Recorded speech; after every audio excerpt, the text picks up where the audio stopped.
just for the mind, yeah? Otherwise, why? There's no need for language. Just like initiation, no need for language. Whatever we perceive by the soul is the best, and it's the true teaching, yeah? Because building something big, is disturbing the earth a lot, and sacrifice many trees and plants and insects and maybe birds or squirrels, their area. They've been living in there, and you never know when they have their nets or something, and babies just born or their eggs. It's not a very nice thing for them. So every day you have to pray and thank all beings for the meal you eat. Thank God, of course, above all. And thank all involved in the meal you eat. Thank the farmer who toil, rain and shine to take care of the vegetables or the food that comes onto your table. So whatever I do, I feel like I'm just repaying their kindness. And I feel like God has given me this opportunity to repay their kindness, to spread love, that's all. I never feel like I'm doing any favor to anybody. And you should feel the same. We truly need to have wisdom. Otherwise, everything we do is a nuisance for others. The more we want to help, the more trouble we make. This is the thing about our world, is like that. We have a lot of good intention people. Truly, it's like that. But good intention is not good enough. We must have wisdom. We must have concentration.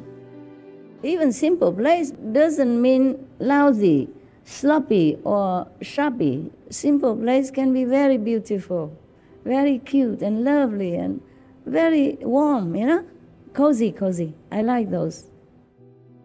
I say we have to make an excuse to go back to Taipei. One by one we make friends with all these new people, because they're the outsider also. They're so very, very friendly, but business friendly. Also, they're happy that we are vegan also. Ideal for them. They love the same ideal people, so they serve us, special, everything, so good, so good. The body is a really funny thing. You can really push it. Because sometimes I work very hard, I'm very tired. I want to sleep, but I cannot because of the deadline. Yeah, things you cannot say tomorrow. So I just go out, do some whatever silly exercise, and come back and work again.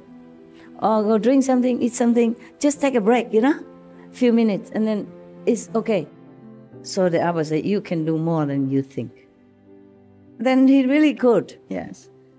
Meaning the body is able to withstand more than what we think. We just pre-program ourselves into thinking that, I need this, I need that, I need to sleep.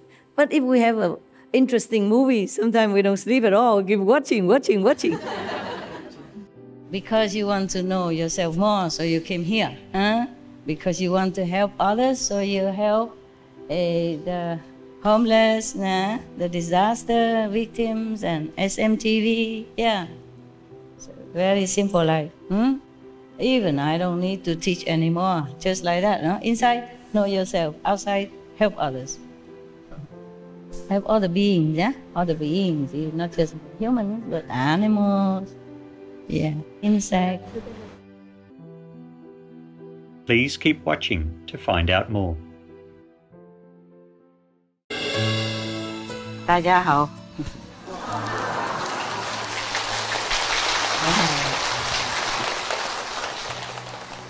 还好了，爬了起来。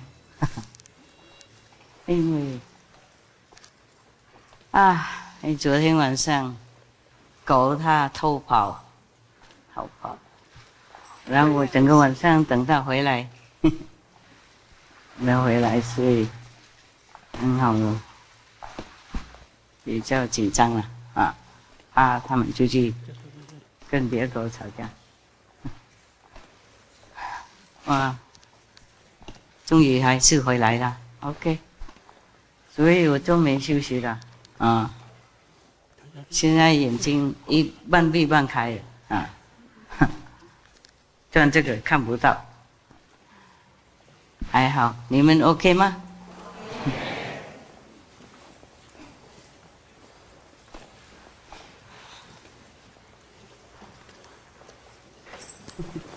这样也可以做。哎，男孩子越来越小哈，太好了。啊？啊，看你们，看谁呀？我来看他们呐，看你们呢？我为什么要看你们？看他们不行吗？Yeah. This one. My shoe is broken again. One. Hey, hiya.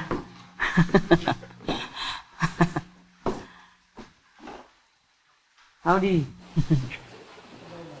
Hello. Thank you.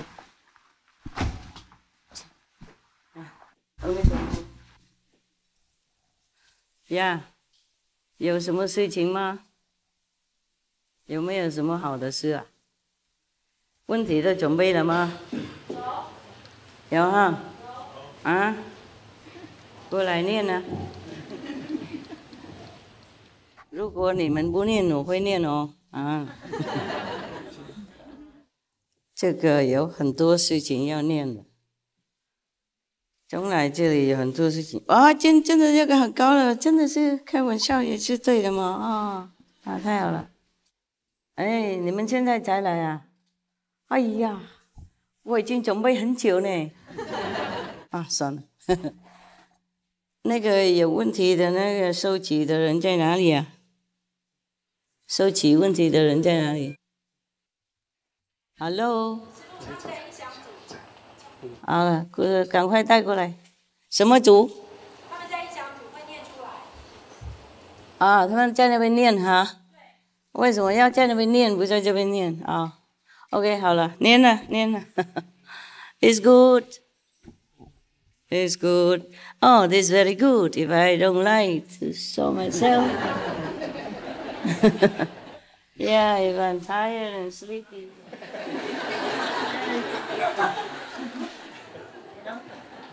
Just the right size. I think each one of you would find it very convenient. 念了。以前读佛经时，有读到有位古佛会再来救度众生，他的名字是无量光佛。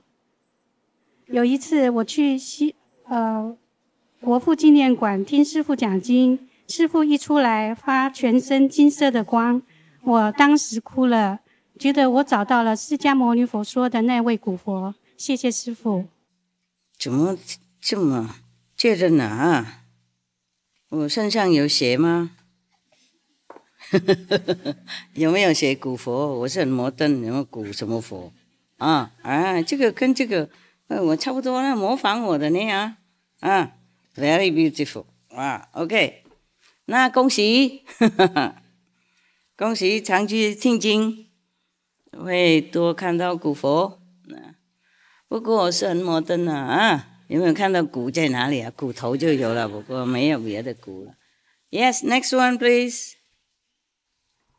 只有一个哈。还有一位。刚才那个是第一个站起来，就是看到古佛那个OK， 恭喜你了啊。第二个什么事了啊 ？Yeah， 师父好。OK。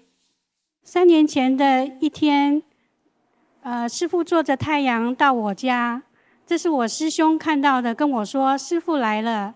第二天，师兄就往生了。走的时候，我看到有大莲花来接他，谢谢师父。不客气。先生走你这么高兴啊？口气都一点点都没有什么懊恼呢。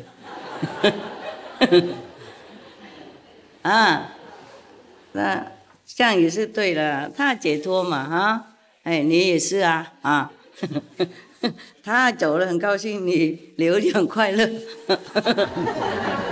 修行人真的不赶快啊。OK， 还有吗？还有别事吗？Yeah, yeah. Don't look. It's always the same. Yeah. When I come here, it's always crying on one side. Huh?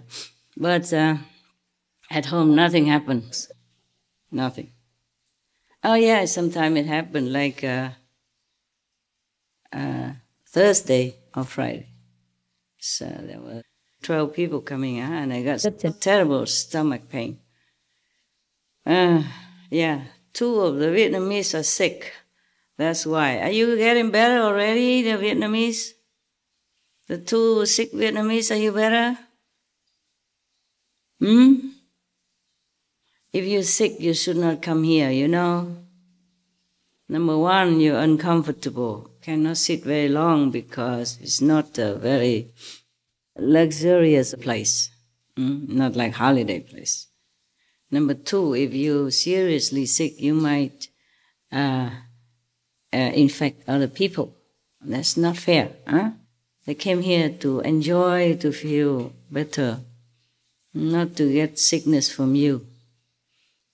Even I got it last time. I mean, when I was in France, one of the sisters, she got a flu, and then she passed it on to me as a loving gift. I say thank you so much. Yeah, it's just in the air, you know.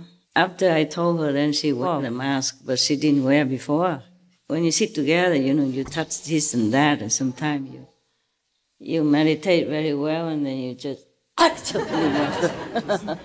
on the neighbor, you know. Okay, next one, please. 没有了。啊？哇，问题也没有了。没有。真的吗？对。全部开悟了。哇哦！那我在这里做干什么啊？啊，我是讲给那些无名的人听而已啊。既然那么开悟，我就回家睡觉啊。啊？什么 no no no？ 啊？你控制我生活啊？我不能走啊。Okay. Then what do I do? Sit here, wait for the meal time. It's another 4.5 hours then. Wow. How interesting. Is it okay? It is not too high, no? Can you see my beautiful stomach then? Yeah, since you want to see everything. You want to know everything, you want to hear everything. So it's a pity that it's covered, huh? So really, no question, huh? Wow. So you make me work again today? I was thinking, if you ask questions, then I can keep talking also, yeah? To answer your innermost quest, yeah. If I keep talking all the time, sometimes also during my talk, your questions are also being answered, right? Yeah. Just that if you have something in your heart, you should ask. Huh? I know why you don't want to ask. Because you're scared. Very good. You learn fast. Yeah. Because if we sit here and listen to nonsense all the time, we're fed up also, you know? Huh? It's okay if Master speaks nonsense, but nobody else can. Did I ever say any nonsense stuff? A lot, huh? Yeah. Anyway, just for the mind, you know? Just for the mind, yeah? Otherwise, why? There's no need for language. Just like initiation, no need for language. Whatever we perceive by the soul is the best, and it's the true teaching, yeah. Like when you do Kuan Yin, you see You see the voice, you hear the sound. No, you see the sound and you hear the light. Then you just automatically became wiser, yeah, more enlightened. It takes too long for my liking, but you still every day, a little bit, yeah. And then you can call yourself what? Enlightened saints somehow, yeah. Some people boast that they already became Buddha.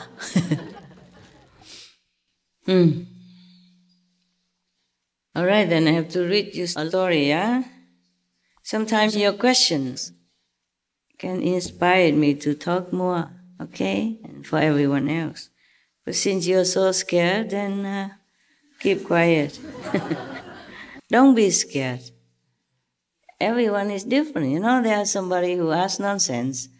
Then he got what he deserved. But if you don't ask nonsense, then you just ask, huh? The worst is that you just go home, that's all, nothing ever happened to you. Not like in the old times, you know, when you say some nonsense to the king and he might, you know, invite your head to go somewhere else, you know, far away from your body. But here we are very benevolent, huh? What's wrong with going home? You know, I don't see anything wrong. And if you don't ever have to come here again, you save money, man. Huh? Yeah? Or you feel sorry for the air company or something? Huh? Your husband or your wife will feel very happy. Oh, he's not going. We save money. He takes me on a holiday to Hawaii or something. Huh? Nice. If somebody took me to Hawaii or somewhere now, I feel very happy. Yeah, I'm coming. Sometimes I also want to escape, like my dog yesterday. Last night, she escaped sometimes. Because in the new place, they did not make the fence very secure. Not enough. And she always can find a little hole somewhere that we overlooked. And we put stones there, you know, big concrete blocks. She somehow still can get away. And there is her little daughter, the skinniest one. She ate also, but she just doesn't get fat. I mean, not round like the other dogs. Like even her mother used to be like that. Just skinny, skin and bones, you know. You couldn't count the ribs. And now she's plump, you know, and round and very beautiful. And she still continues that little one. But she's very, very protective. So whenever the mother escapes, she also has to escape with her. I asked her why you had to do that. Huh? It's good enough that the mother is stupid. Why do you also become stupid? She said, no, I want to protect her. Because she went out alone, you know, God knows what. I said, yeah, she should know that. You should tell her not to go, not you follow her. That girl, she's like a boy. Like a tomboy, always jumpy, very curious about things, very adventurous, yeah, and very protective. So last night, you know, they came and then they just hung around eating snacks and stuff, and then after they finished, they just went around the garden looking for places to dig and to go out. We blocked all the holes possible already. She still found a little hole somewhere and then she dug it bigger. And here they didn't put cement underneath the fence. So she can dig because the earth is new, you know, it's soft. So she digs anytime. So it made me worry so much I couldn't rest, I couldn't meditate. I had to stay next to the gates, you know, wait for them to come back so that I could open a door for them to come in their room or come in my room. Wow, last night I went very far, I don't know, 3.5 hours long. Normally 1 hour they come back, but last night was very long. I worry they went out maybe fighting with other dogs, you know, or other animals, stuff like that. because the last one, not last one, but some before last, she injured her eye, inside. Not the lid, but the inside of the eye, and it took several weeks to heal. With the cone hat, wearing the cone hat, like ice cream cone, yeah. But this one is uncomfortable. Oh, it's hot today, no? Can we have a little aircon, please? Or somebody come fan me like the king, old time. Both sides fanning. Yeah. I guess I have to do everything myself, even zip my own dress, wear my own shoes, and it's broken now. It didn't look broken before, it looked new. It's new. When I began to step right here on the threshold of the hall, immediately it's broken. It's laughing now at me.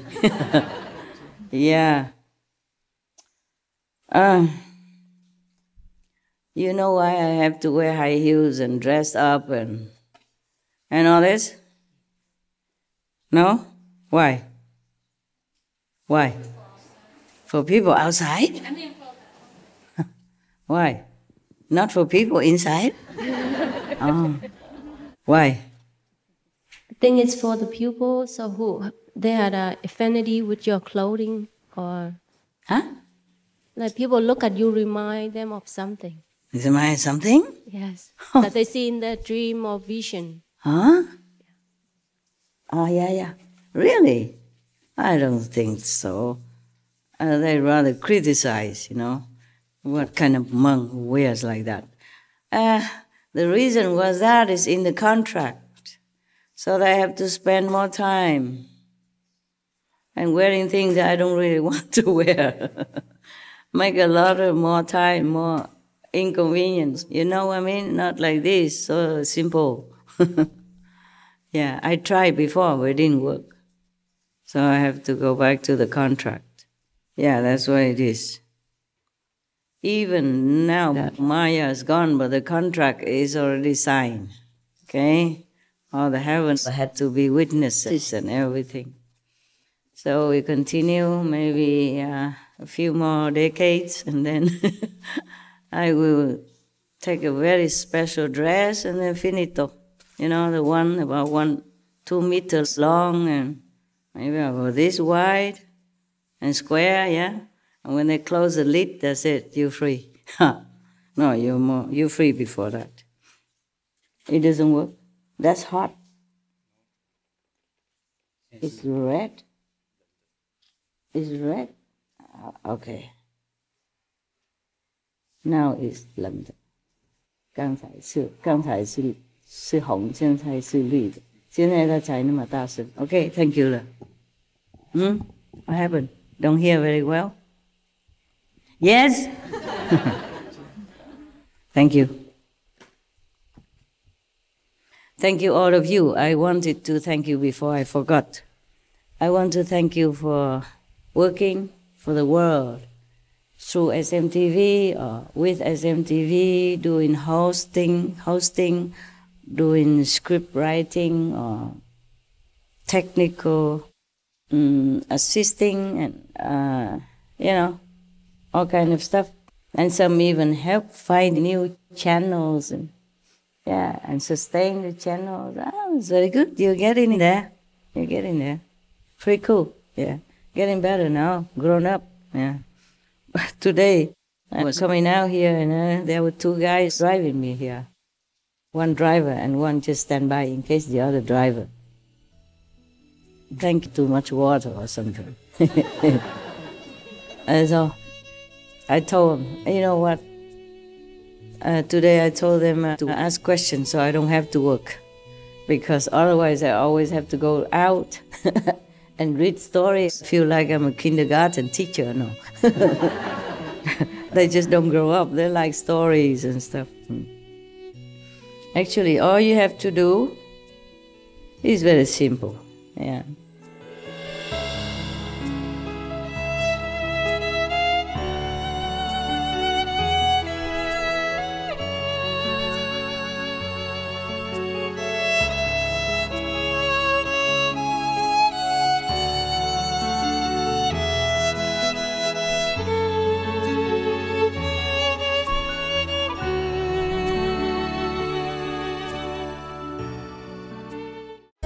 There was a former vice president of Taiwan. She came to visit me again just a few days ago, last week. Yeah, I think it was Saturday last week, yeah. And then she, we talked, and she told me many things, and I told her things. And she said, people should do this, do that, all the other organizations, they're planning to build this, build that, like temple stuff. So we don't build anything anymore. These things already exist, so we use them.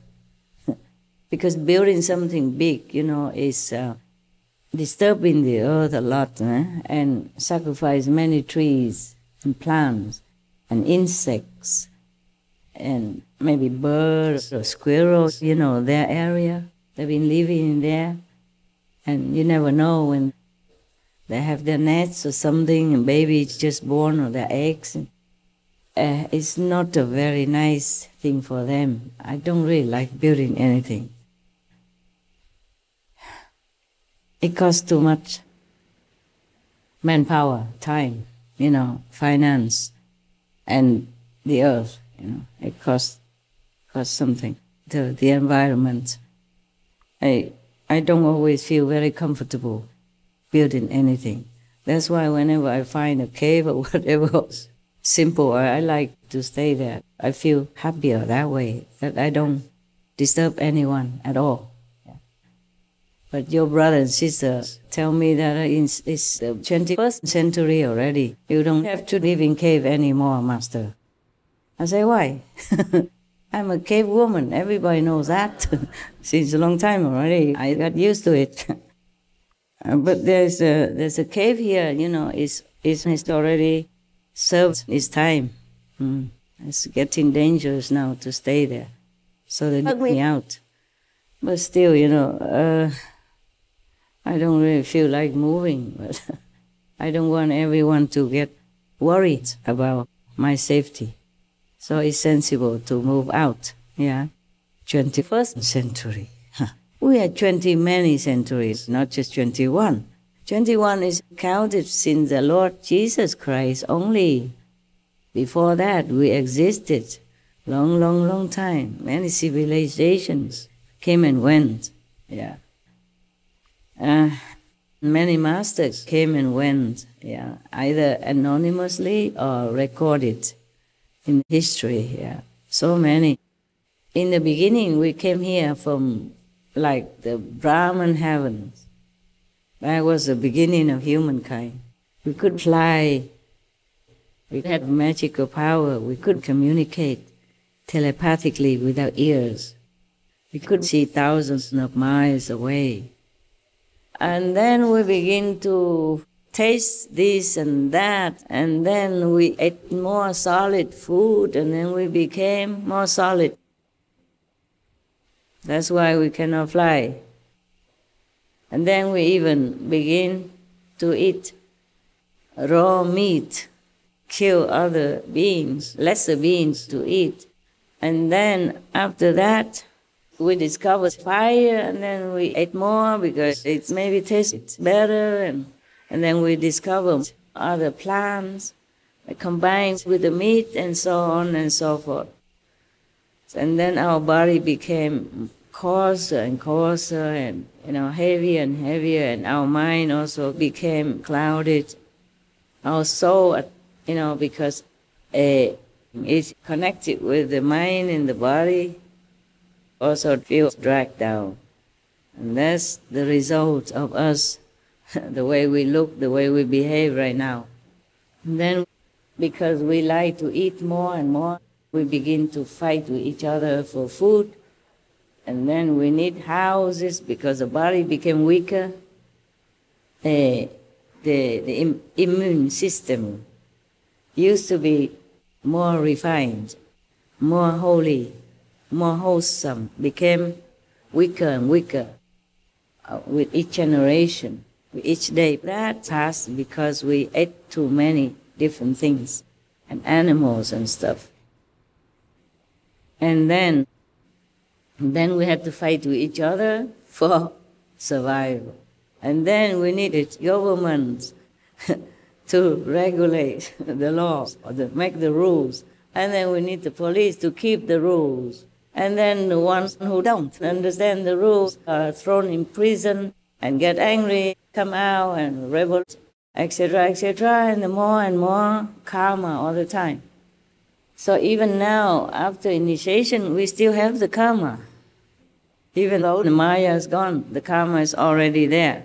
It cannot disentangle from the body, because it's like tearing your flesh to squeeze out the blood, or try to squeeze out the blood out of your flesh, something like that. It would be horribly painful, physically speaking, or even spiritually speaking. It's impossible. You can stretch out, baby.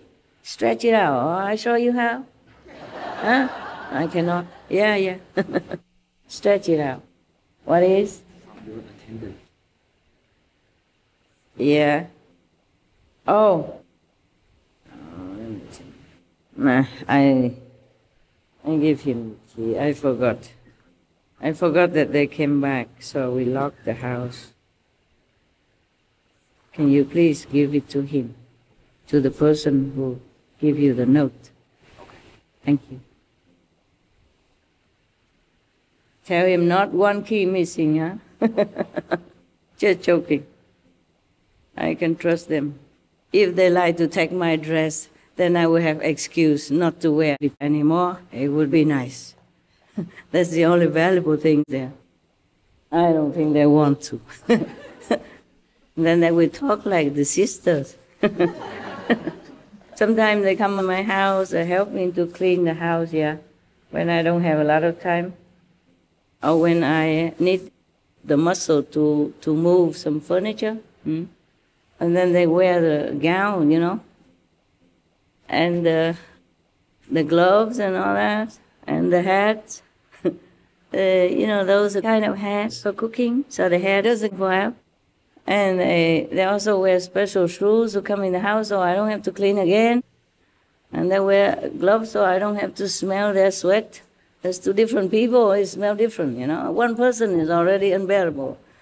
Men, they smell stronger than women. I don't know why. What's wrong? What did you eat? What did you guys eat? Huh? Yeah. Huh? They sweat? You don't sweat? Ah. Sure, they work harder than women. Breadwinner and stuff, huh? Yeah, and then we criticize like I did last week. I say, oh, the smell put me off. But they have to sweat. They work harder, you know? Yeah. And don't ever try to smell their socks. Ah. You will faint. Normally they come to my house, they wear slippers to come in, but their socks still on. And then even if they work right at the entrance, I still smell it. I said, did you change your socks today? I said, oh, sorry, master, no time, urgent to come here.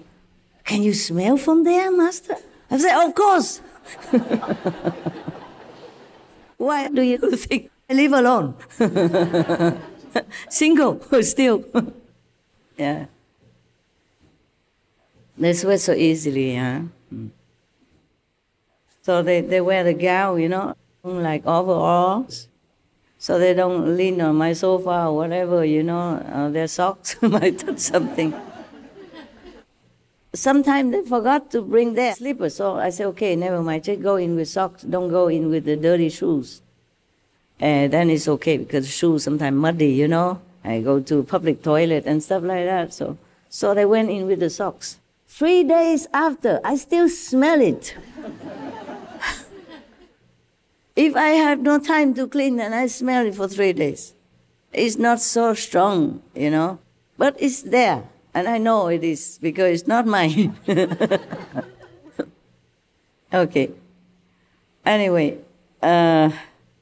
last week I was just being a little bit bad joker. Forgive me, yeah, guys. I do love you. Love and like are different things, okay? So I cannot just love and like at the same time. Or sometimes I can like but not love. Very difficult to love and like together. Yeah, I don't know why. Don't ask me, huh? Okay? That's why I was wondering how you stay married so long. You know, I really admire you so much. I really, truly mean it. I really mean it, huh? Come on. Yeah, possible. And not just those who stay because children, huh? Or because together banking account or mortgage the same house, or it's a pity to leave this fancy car, you know. It's not that, but those who love, really, love so much. Yeah. And then one time one of your brothers asked me, Master, you still feel like you love somebody? I said, what? I don't know what love is, really. I really don't. The way he asked about love, I don't know that love anymore. I love everyone, everything, every being. I don't know that kind of love. That's very narrow, actually. The moment you say you love somebody and he loves you back, it begins creeping in this possessiveness and anxiety, jealousy. Does he really love me? He loves me. He loves me not. She loves me. She loves me not. Yeah, don't know. Not sure. Why is he coming home late today? He loves me. He goes out. He goes with somebody. He doesn't go with somebody. He sits somewhere in a coffee alone. Maybe because we fight last night. Oh man. Okay. No end. Yeah? There is no end to all this story. It begins like that, even if you don't want to. Even the most loving couple, sometimes it's creeping in your mind, you know, just to make trouble. The mind makes trouble. And woe to the man if he just side looks at another woman. Even if she's not pretty, you think she is. That is a problem.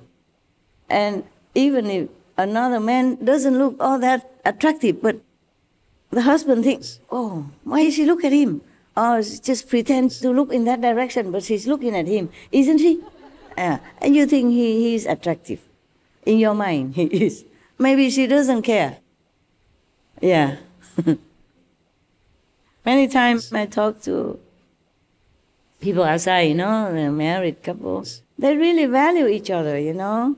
Not that everybody just goes out and always sidetrack and looking at other women or desiring the other person. It's not really like that. They really like and love each other. And it's a happy thing.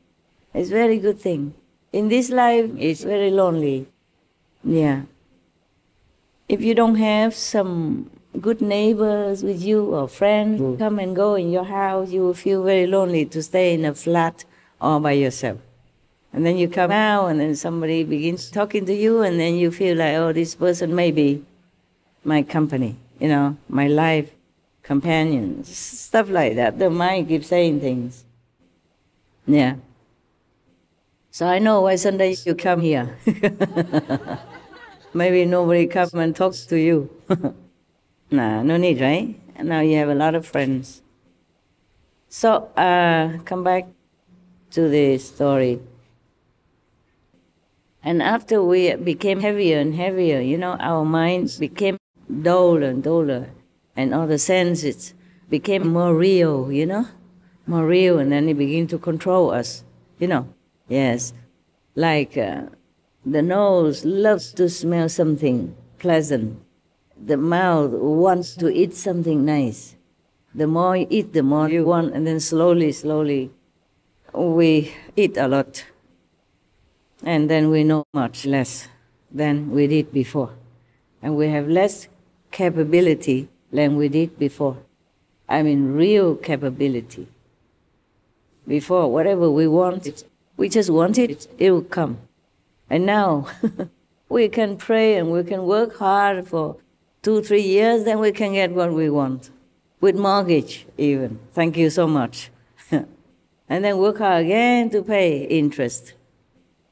And if you lose your job, yeah, you know. In some countries, you could become homeless. Just like that, overnight.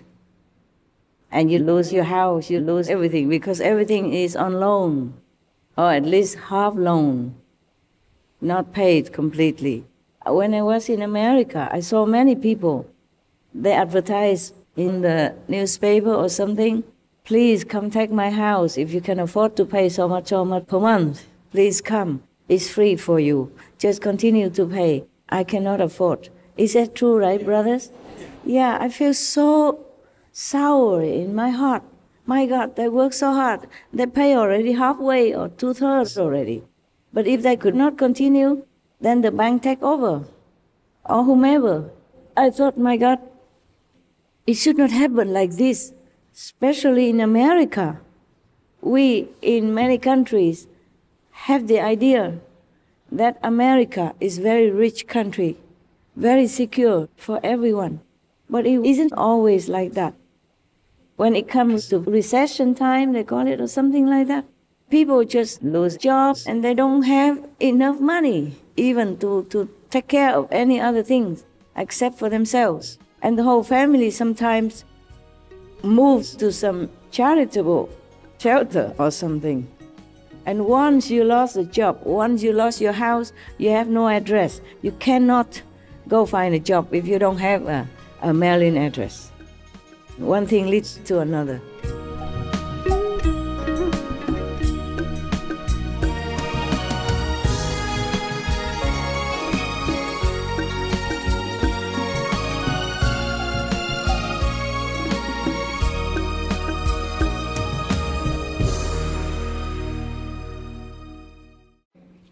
I thought, my God, it should not happen like this, especially in America.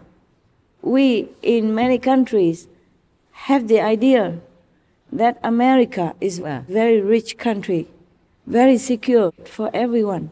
But it isn't always like that. When it comes to recession time, they call it, or something like that, people just lose jobs and they don't have enough money even to take care of any other things except for themselves. And the whole family sometimes moves to some charitable shelter or something. And once you lost a job, once you lost your house, you have no address. You cannot go find a job if you don't have a mailing address. One thing leads to another. Many educated people, high-paid persons before, succumb to this kind of situation. And they end up becoming homeless or staying in some shelter temporarily. And nowadays, some organizations, they lend the addresses to give the homeless people a kind of stable place so that they can apply for jobs. When you go to interview, the company, the staff manager that interviews you, he doesn't immediately say, hey, we hire you now or tomorrow. We call you. Yeah. So you need a phone. Or we will mail you. Yeah, etc., etc.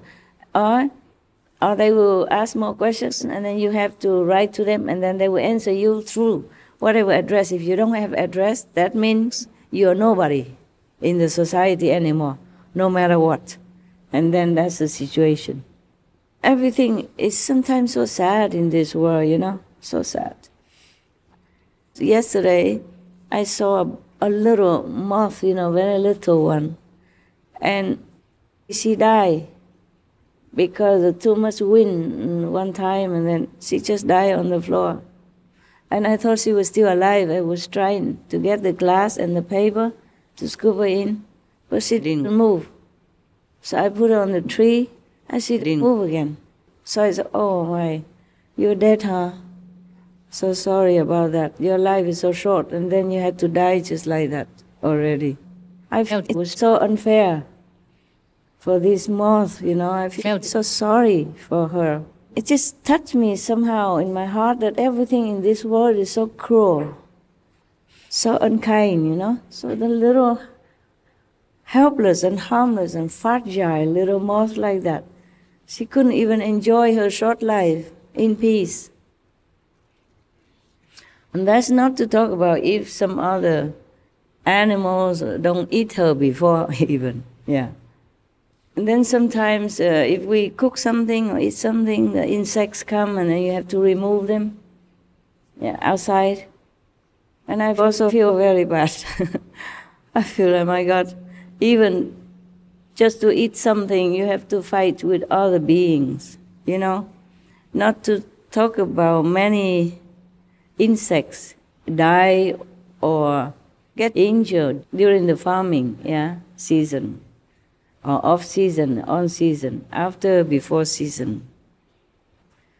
Yeah. If we don't think about it, we can survive. If we do, we don't want to live anymore. Such a hassle to keep this body going, yeah? Even simple already, not like very luxurious or anything, yeah.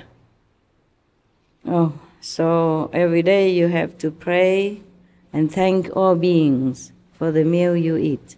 Thank God, of course, above all. And thank all involved in the meal you eat. Thank the farmer who toil, you know, rain and shine to take care of the vegetables or the food that comes onto your table. Thank the, you know, other people, the transport company, the drivers, yeah, the ones who harvested it, the ones who wash it, make it ready and put it in a nice container or bag for you to take home. Yeah. Everything in this world, we own someone. We use anything at all, we own everyone. Even tiny bees, insects, they're doing their job so that we just stretch it out more. Yeah, yeah, on that side, yeah, that's the east side. South side, north side, who cares? Yeah, do it, yeah. You don't have a chair? Are you leaning on the chair? Yes? No, you don't have? Just a cushion. You should have a little chair. Anybody have a chair? Can somebody go get me a chair for him, please? He's not talking. I am talking. Can somebody go out get me a chair from the shop, please? Chair for him? Huh? I have a chair. Never mind, you sit, because when you go out now, you miss me. I think. Thank you, Master. I'm not sure, but... No, oh, okay, that one.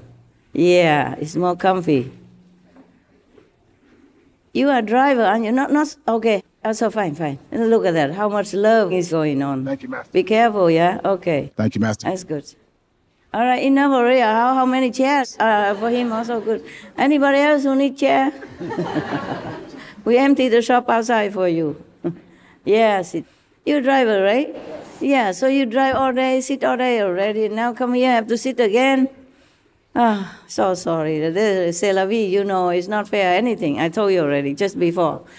Nothing is fair in this world, huh? Okay. Huh? And don't think he eats a lot so he grows so big. No, not necessarily. It's a thyroid gland sometimes. Yeah, when it functions slow, then people get chubby. Yeah.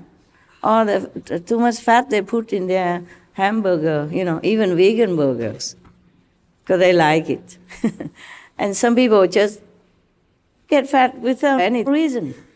And some people eat so much, I'm telling you, and it's like a toothpick. It's true, right? You know, right? Huh? Yes. So don't criticize anybody. It's just the way it is. Karma. Happy Buddha. Happy Buddha, yeah. Yeah. You look like Maitreya. You need a little bit bigger, though, to compare with him. That's just a disciple size. He is like this. The stomach, you know, protruding out. So we created so many different karma, you know, like that. And even nowadays, after initiation, still have. You know, each one has different karma. And you must meditate well in order to minimize a little bit, okay? So Master can help you. Because if Master gives you too much power, you also cannot bear. If you clean the karma too quickly, you will have problems or you will die. Huh? Yeah. different people create different karma. I have people who helped me, but they create different karma also. Or the people who come here with pure intentions to meditate and to see the master and to, elevate themselves. But they also bring different karma, Like a few days ago, I suddenly had such a terrible pain. So I checked and I knew who was coming, and there were two people who were very sick, two Vietnamese people.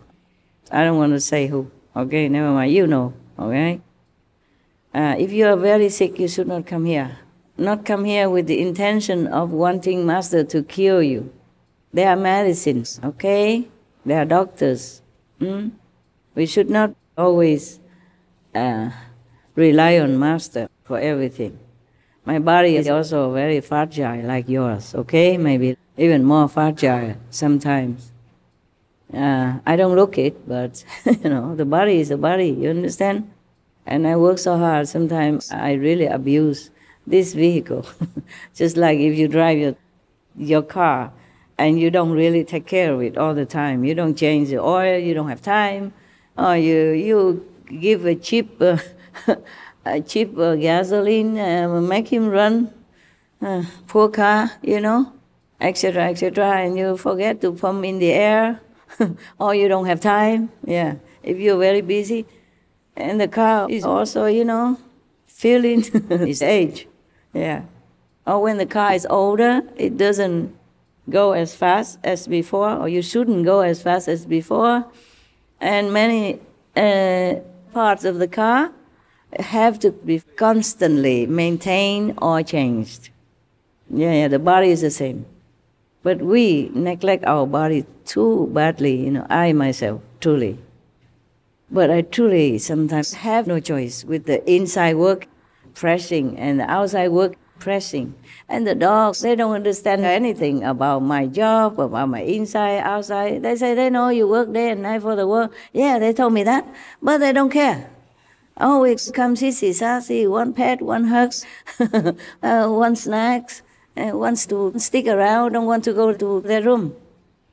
They fought tooth and nail with my new assistant just to stay behind. They don't want to go out of the gate. Fight with them, Oh, really? So terrible. I feel so sorry for the new assistants. They harass them no end. I say, go now.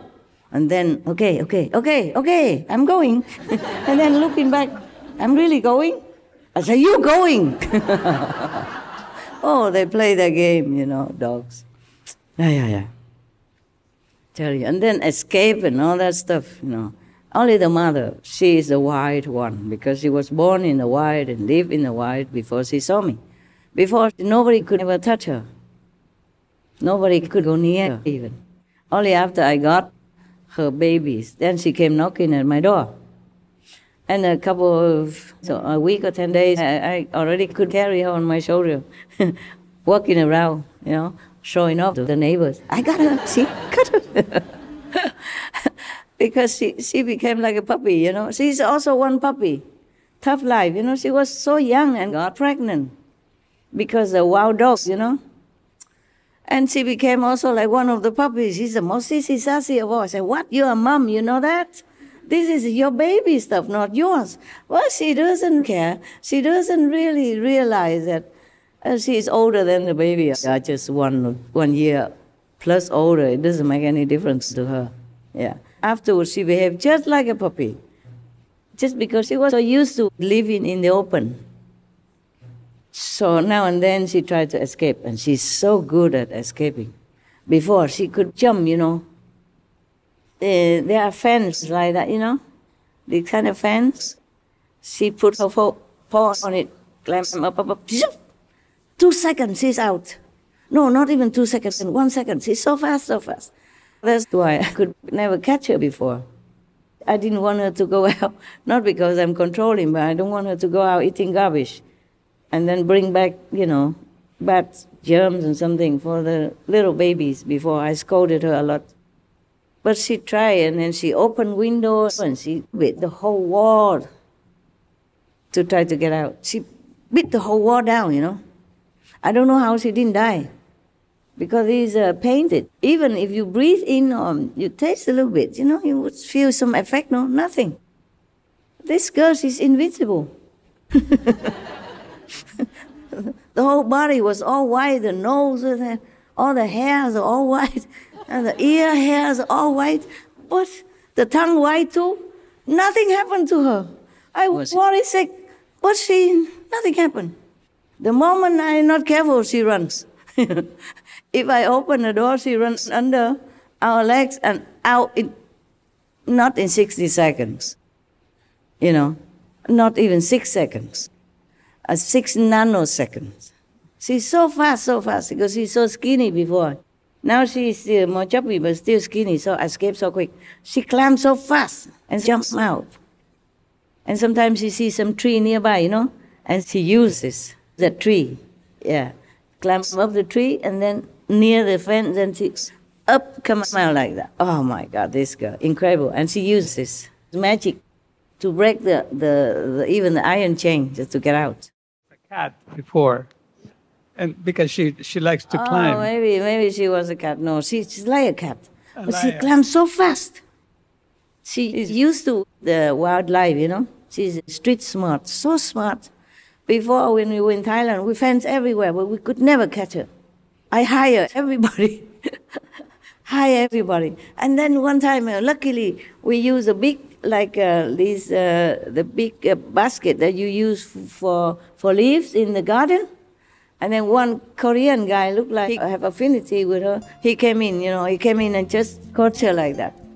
But 2 days later, she was gone again. Etc. I know, I don't talk about her. And last night, I was so tired looking for her. Everybody was looking. And to everybody else, I say, you go home and sleep. I wait for her. She will come back. I just don't know when. That's all. She'll come back. They always come back.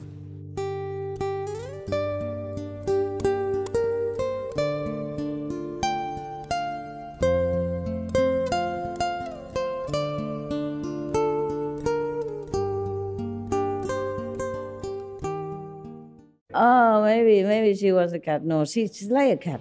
But she climbs so fast. She's used to the wildlife, She's street smart, so smart. Before, when we were in Thailand, we fence everywhere, but we could never catch her. I hire everybody. And then one time, luckily, we used the big basket that you use for leaves in the garden. And then one Korean guy looked like he had affinity with her. He came in, he came in and just caught her like that. But 2 days later, she was gone again. Etc.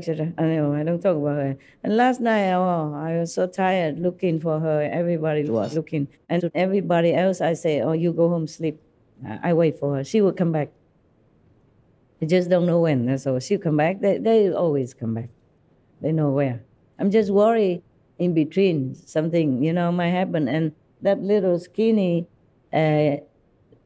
daughter of hers, she doesn't have that much energy. She's so skinny. No matter what she eat, I never see her stomach come out. I don't know. It gone immediately or something. Dissipated. So I worry she might be exhausted, in the middle of the street somewhere, or in the forest here is very big. So we will not even know where to find her. I'm worried about her. I'm not worried about the mother. She's too clever. But I'm worried about the little one, that have to trot along with her to protect her. My God. I say, you protect her? Look at you, huh? Look at her, huh? She's so chubby and good. In fact, you don't eat much. And you're so skinny like this. How you protect her? I said, don't ever go out again. I say many times. She said, okay. And then she forgot. Dogs, they forget in 10 minutes. That's what they say. Just like I gave her something to eat. And then she came back again a while later. I said, I just gave you something. Remember? No? No? Yeah, maybe they pretend. Yeah. We have to really meditate well in order to help the world, to help others. Otherwise, we could not even cover our own expenses. You understand? The contamination of the world, our own karma, our relatives and friends' karma, the food we eat, karma, everything in this world costs us something. Yeah. I have many people, you know that. And you would think I have a lot of horde of people, hanging around me, ready to pick out my little pimple for me, scratching my back. Yeah. No, I can't afford it really. Because if I keep cleansing their karma every day, then I'm exhausted. I have no more time to do other things. Yeah? When it's too close, I'm too sensitive nowadays, more than before. Before I wasn't this sensitive. I immediately sense it. People bring different things.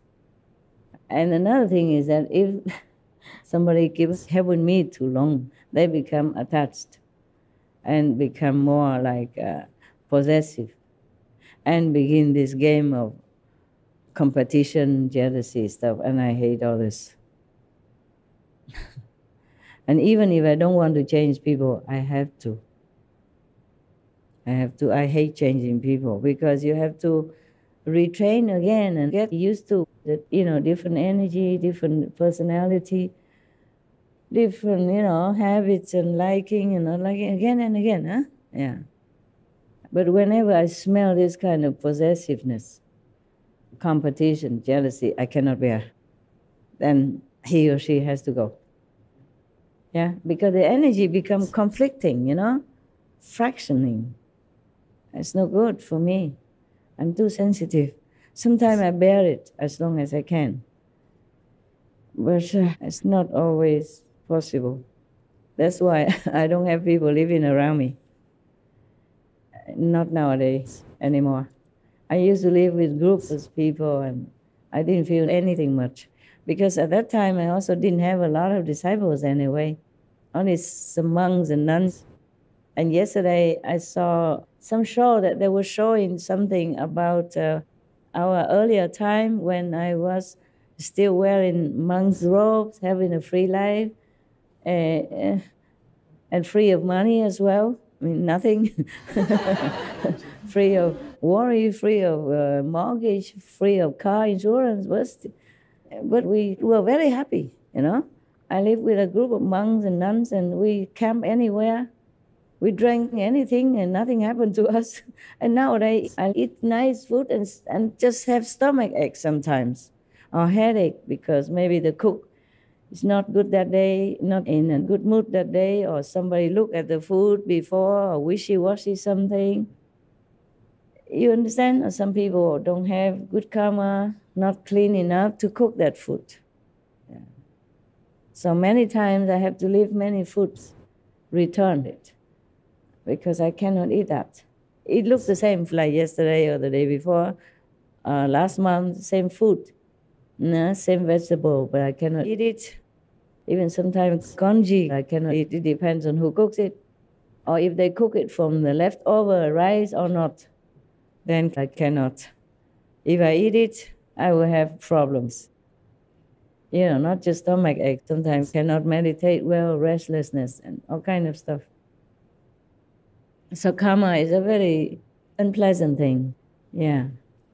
And the people around us sometimes, they help us, but they also bring their own trouble. And we had to share it, yeah. And that we cannot escape, no matter whom, yes. So even Sakyamuni Buddha, remember, he had to eat the horse feet for 3 months because of disciples' karma. It's written in the sutra. One of the sutras like that, yes. But he was tough, eh? He was a man, so it was different, huh? Yeah. Men's body is always stronger than women's, yes. Of course it depends but generally it's like that. So one time Sakyamuni Buddha was walking, and then he saw 2 heaps of bones. One was black, one was white. And he asked his people, even the Buddha did not know this. He asked why one is black and one white. So one of the disciples say, because the white bones belong to men and the black bones belong to the woman. After they die, their bones blacken, they probably rotted quicker, yes, because they were weaker, yeah. Because maybe every month they lost some blood and they give birth to children and all that.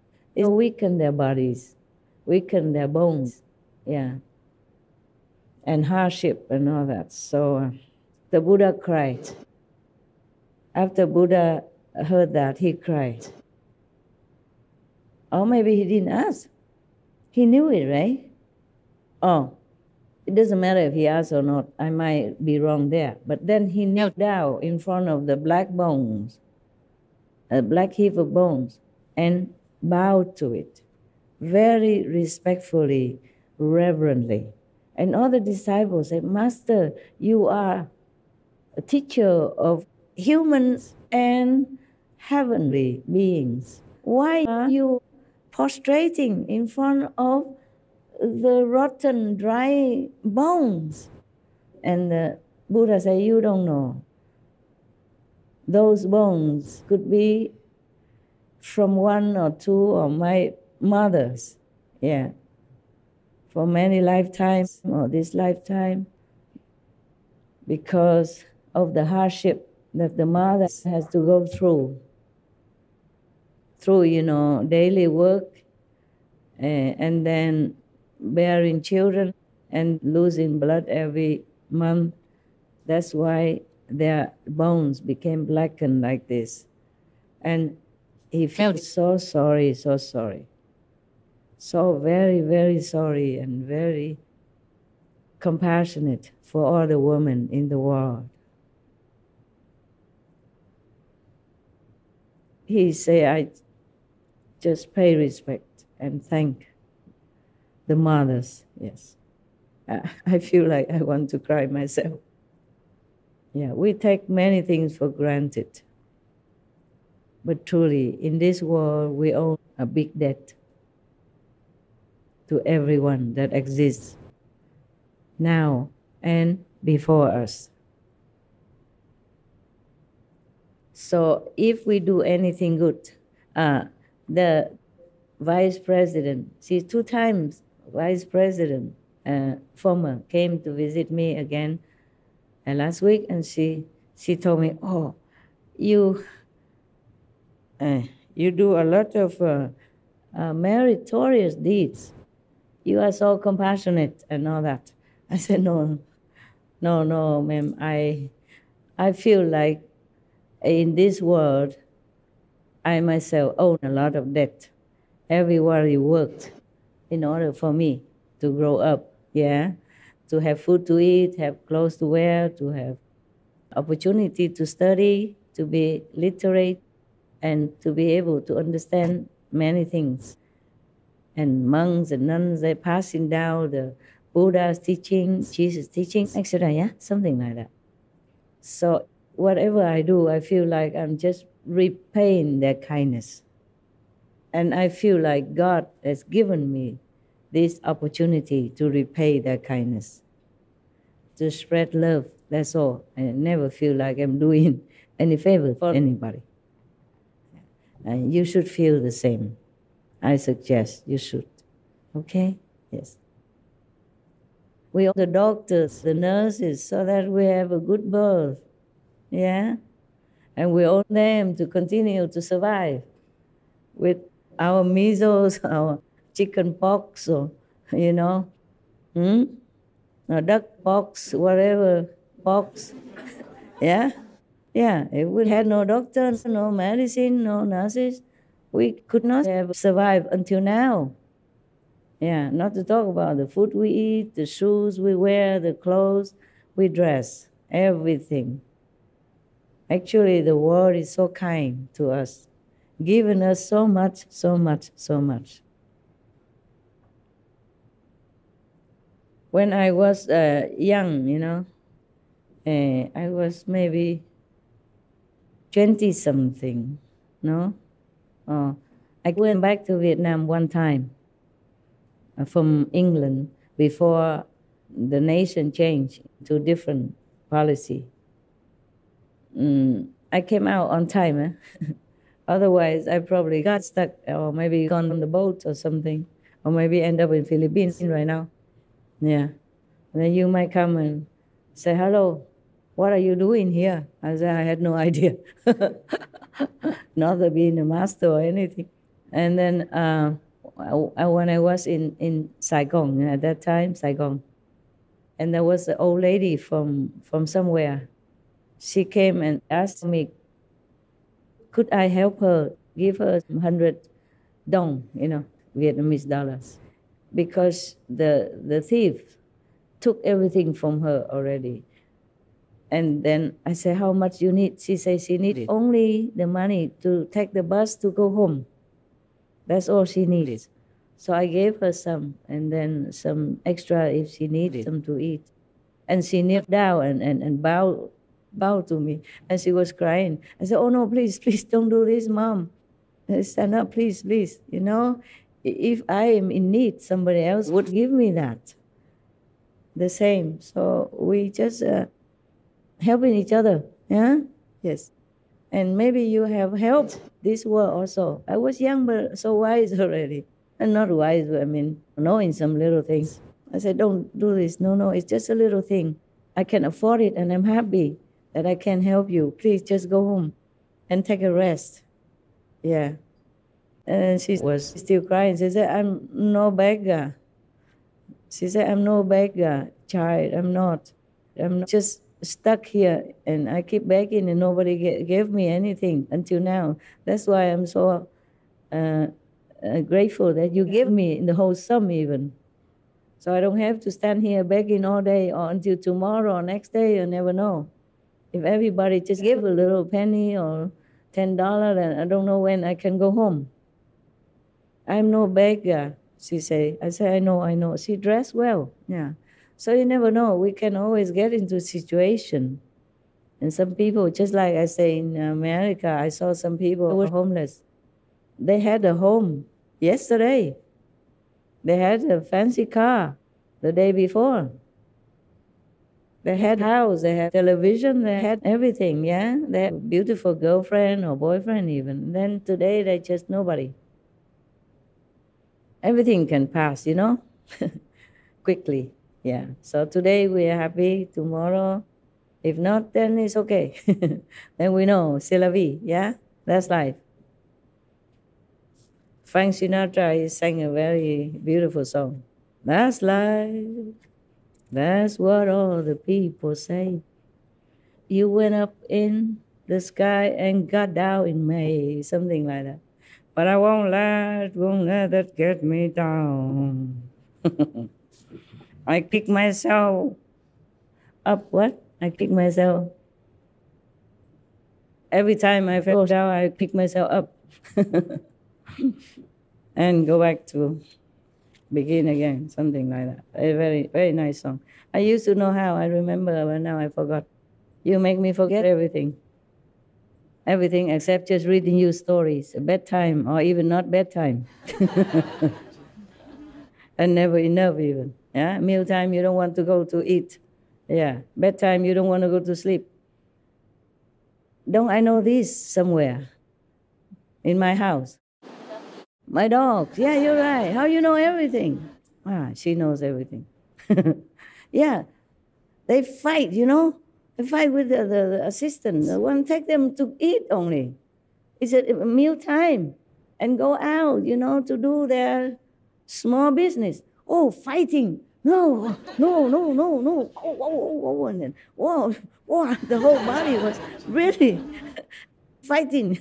And then go run under my legs to take refuge. I said, oh, you went to the wrong place, baby. Now you go. I have to get hold of her for him, for the attendant to put the harness on her. Oh, man, the fight really tooth and nail, truly. And run away, run to the other corner. In the morning, it's a drama to get them out of my house or my whatever, cave or whatever, don't care what. Just don't want to go. And then after they left, want to go out. Yeah. Ask me, take them out. Joking, They think I have nothing to do but dogs. Nobody else but dogs. Nothing to do but take care of dogs. God. And then talk like they understand me, everything. Oh, Master, you work very hard, day and night for everybody, for the animals. Yeah, thank you and all that. Yeah, but work for us, work for me, work for the dogs. It's better. Don't stress yourself. Take a walk with us. What for you reading all this stuff? It's so boring. Paperwork. Why? Take a walk with us. Fresh air, running, climb trees or whatnot, yeah? Go drink the water in the lake, even though it looks dirty, but never mind. It's cool. It's free.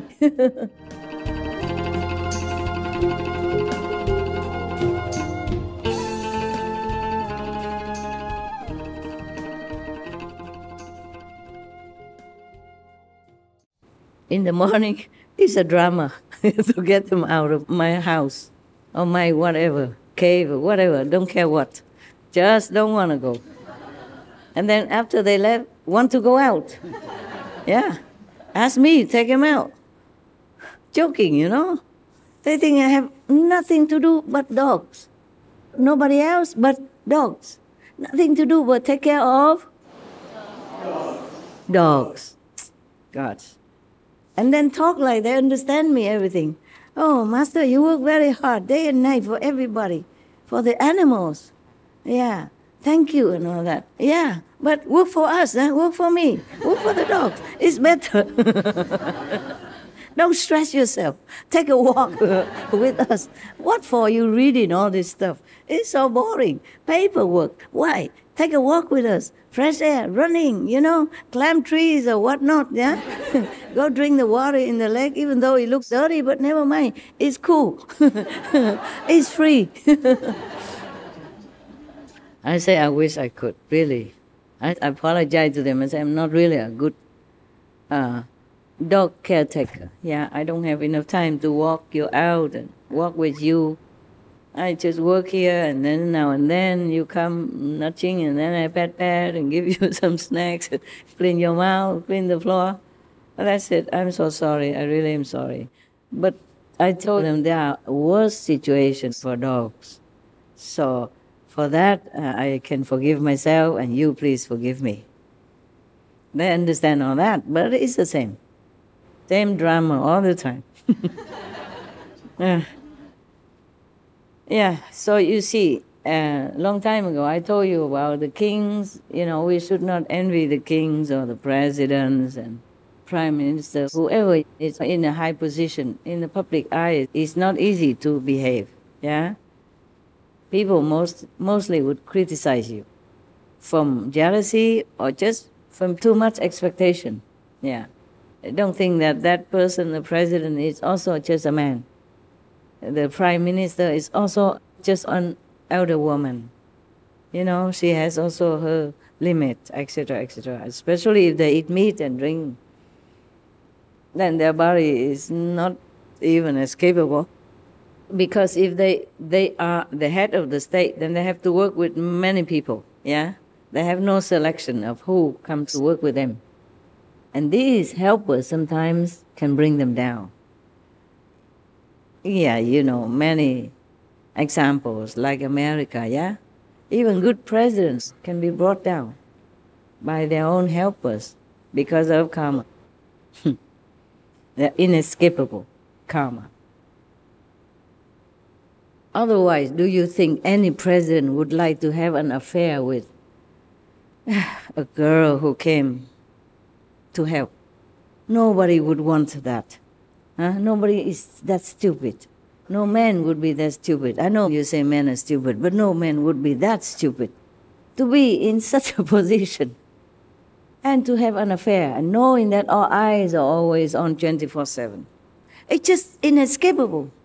It corners you. The karma just corners you. And she is there for that only.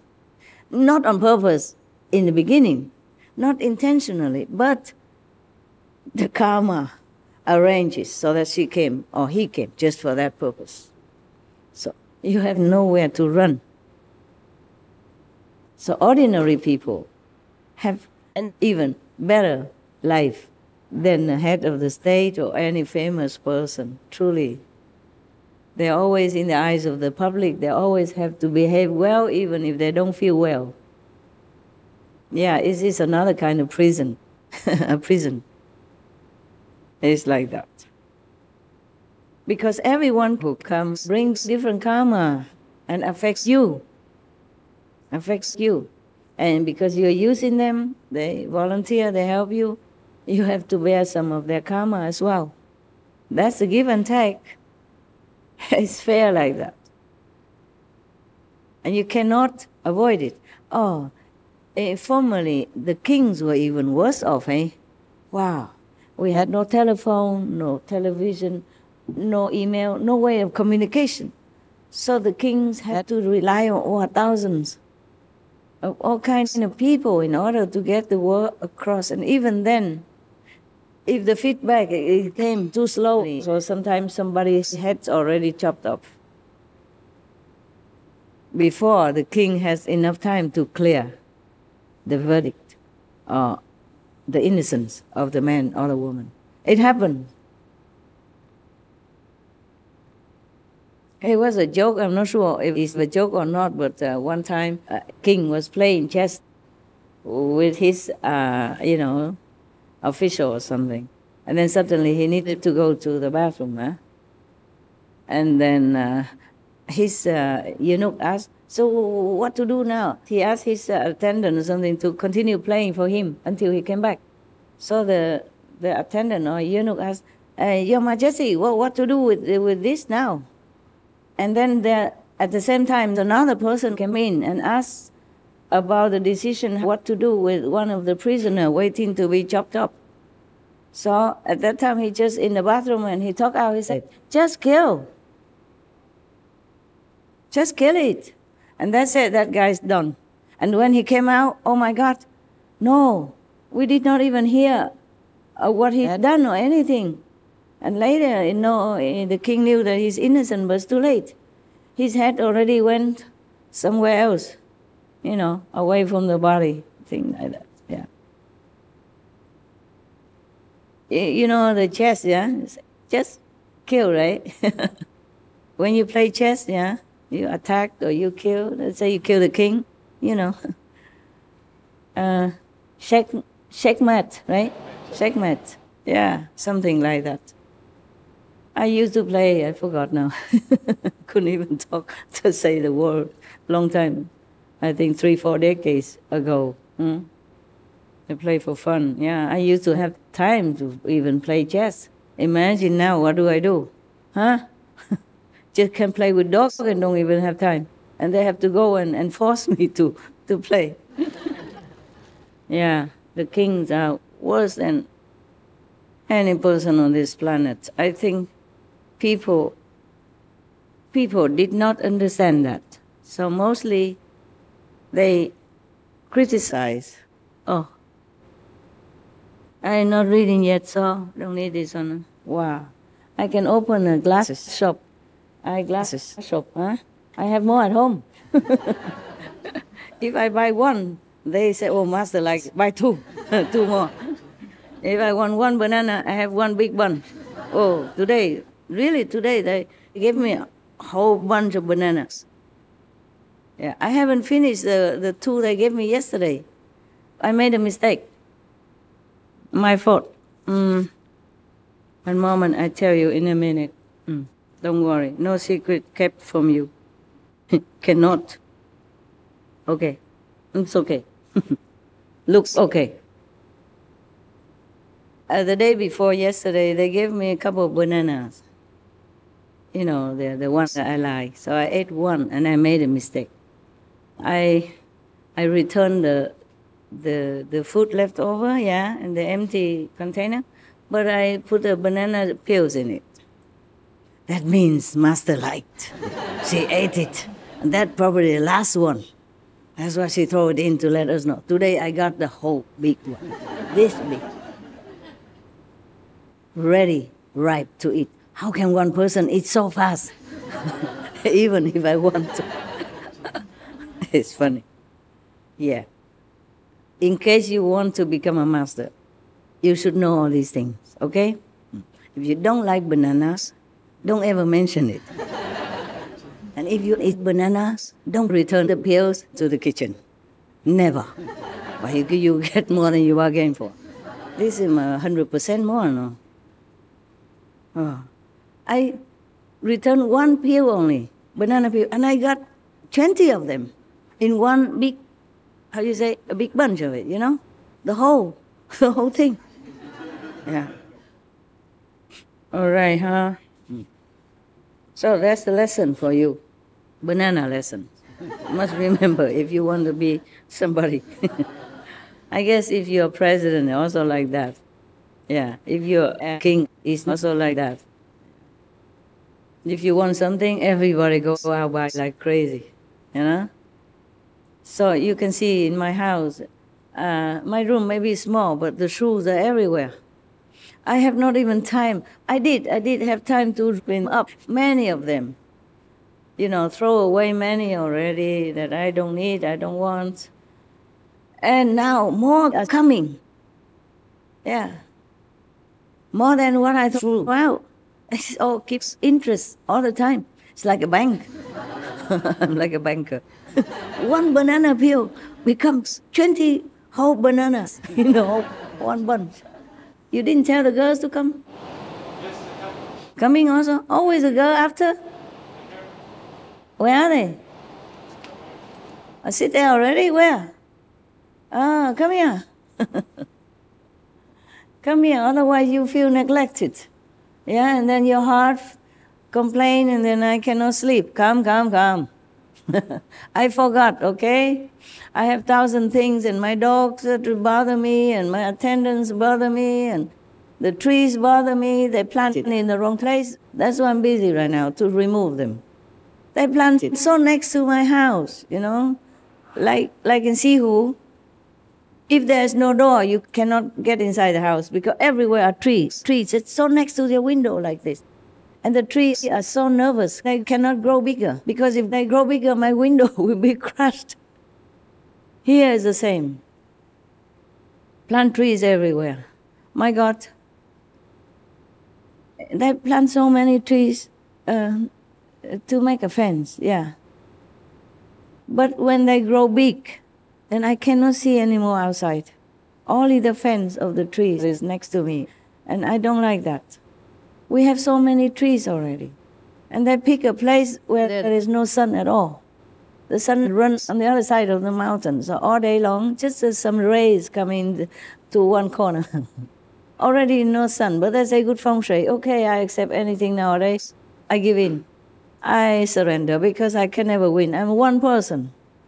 And they are 1,000, you know, so many ideas, and the same with my shoes.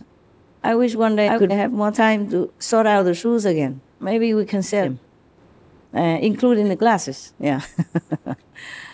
And dresses that I don't need. It's not my taste and not my size. This one this morning, I had to even alter it a little bit. Otherwise, it become like this. It look like a mushroom. Yeah, I'm already small, and upstairs big, you know, more. You know, I take out the padding. Otherwise, I look like a muscle man, huh? Macho. Macho man. Not caveman, but muscle man. So now I have to ask them, please remove many of them, because they will grow very tall, you know, and then they will cover everything. I like to see the slope even a little bit, because that place is very small. Both sides are mountain, hem in, and a little slope on both sides. So I like to see that. I don't like everything just square, you know, and sculpted and manicure, grass and stuff like that. I'm not used to. I don't really like that. I like natural. And if I keep all these fences next to my window, you know, the trees, I will never see them. And it will cover whatever little ray of sun that sneaks into my yard. And a little square yard is about this size. Yeah. And they planted trees all over. And in the cave, they planted in front of my cave. The tree, you know, they will grow like this. Yeah, and the trunk will go like this. And they plant it right next to the wall of my cave, in front of my door, in front of my window. What's the use of making window when it's going to be all covered up? And it's not enough. They put a crawling plant all over, hanging down now already, and they're going to invade everything. Oh, where is their wisdom? My God. Master love trees. Of course, why not bring it all into my kitchen, my living room, my bathroom, my toilet? Yeah. What's the use of making a deck or a yard? Just plant all trees. Master loves trees. Like the banana story. You understand what I'm saying? Now I'm busy having to undo many things. But last time I came here to see you guys, not you guys, maybe other guys, other you guys, my car broke down, on the highway. It happened a second time during my travels. No, third time maybe, yeah. So I thought, okay, I had enough warning already. If I continue to travel, maybe my kids will never see me again. Kids, white hair, white butt, bent back. That's why I have to bear it. But then I have to redo many things. Busy these days, a lot. And not settled down yet, not unpacked all my things yet. These things were already here. We just wheel the whole, rack, clothes rack in. So I just pick it out and wear it. Yeah. Easy, yeah. But then again, I still had to fix it. I want to wear another one. It's similar. So I thought, okay, I will prepare the first one. Otherwise, I keep picking, it take too long. Yeah. So we truly need to have wisdom. Otherwise, everything we do is a nuisance for others. The more we want to help, the more trouble we make. This is the thing about our world, is like that. We have a lot of good intention people. Truly, it's like that. But good intention is not good enough. We must have wisdom. We must have concentration.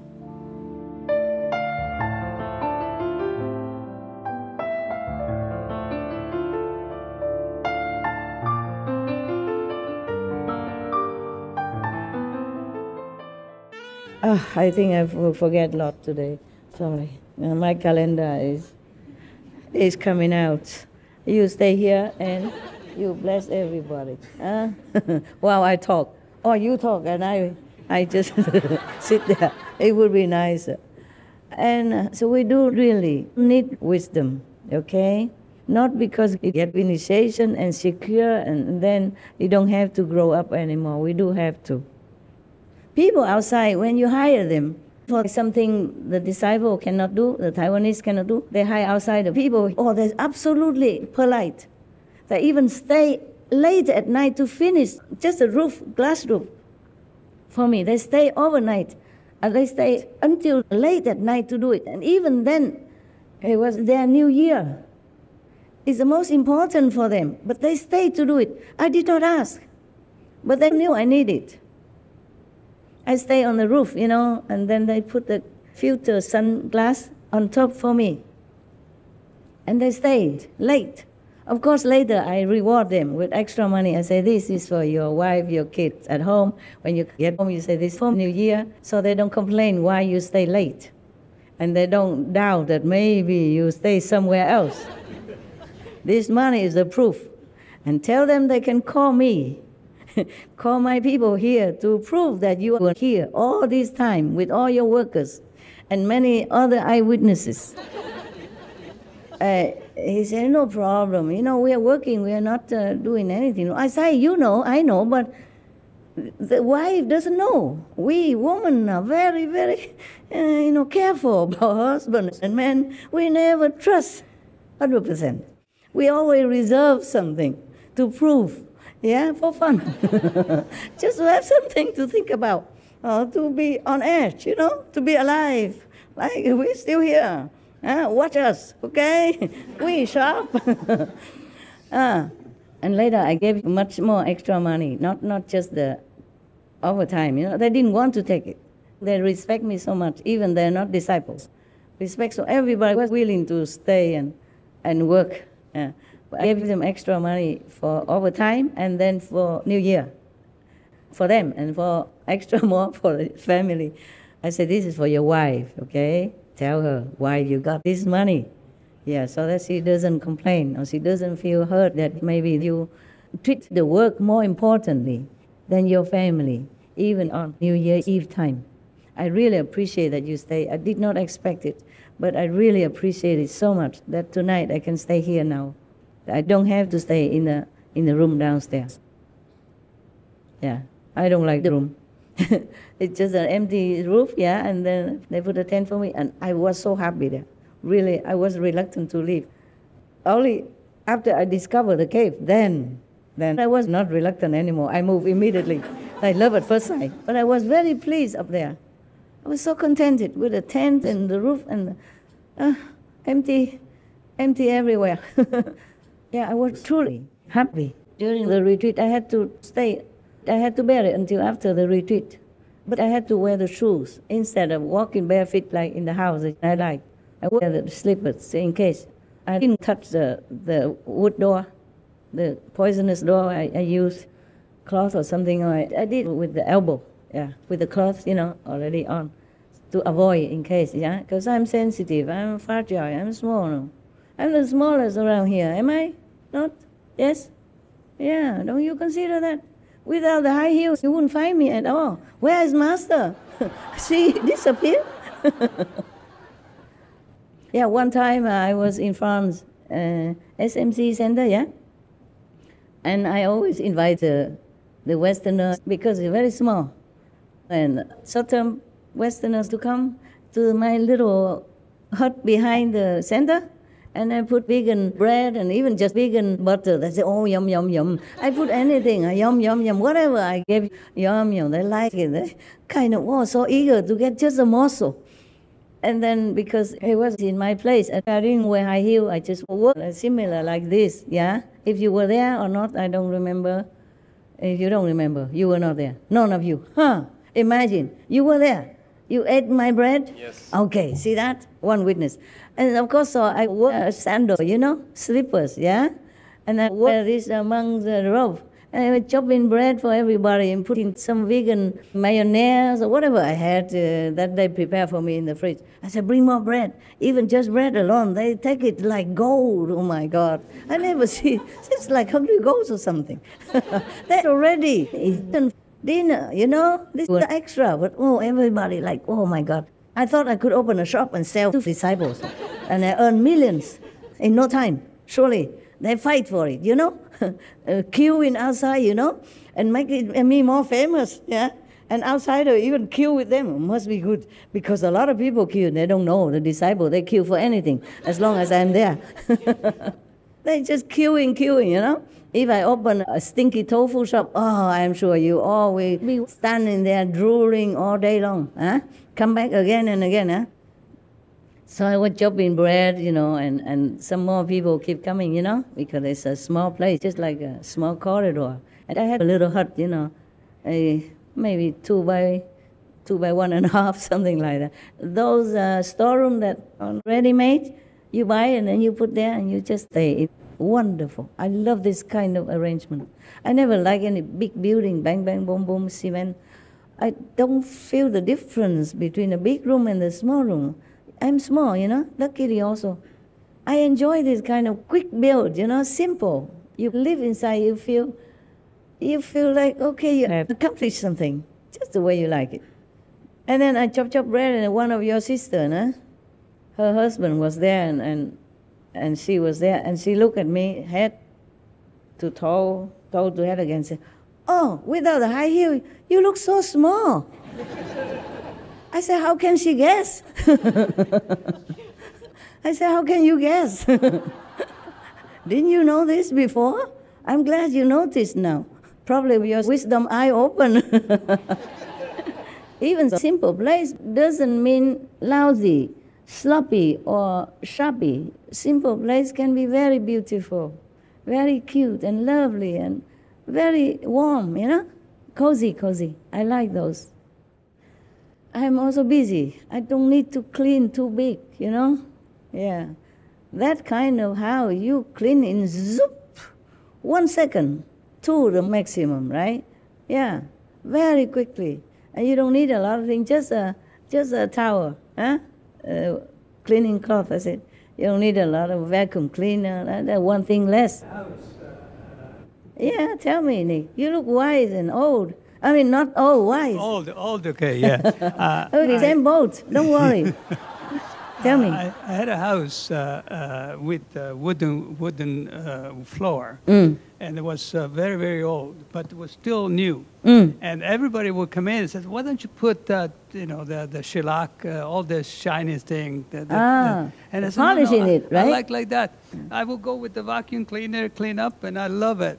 But everybody else wanted that shiny thing. I know. Not me. They have nothing else to do. No. Yeah. Just like if you just sniffing a little bit, 10 people come up and tell you, take this, take that. Go, that doctor is good. That doctor, no.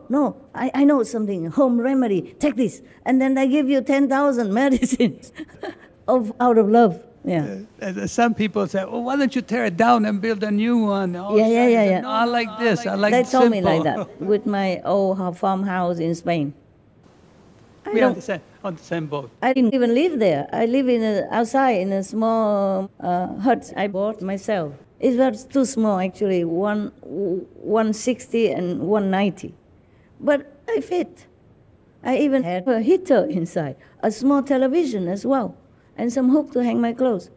And I bought some small square thing they made it ready, a square box like this, and you have 2 drawers in it. So I bought about 10 of them and put them together. It became a bed.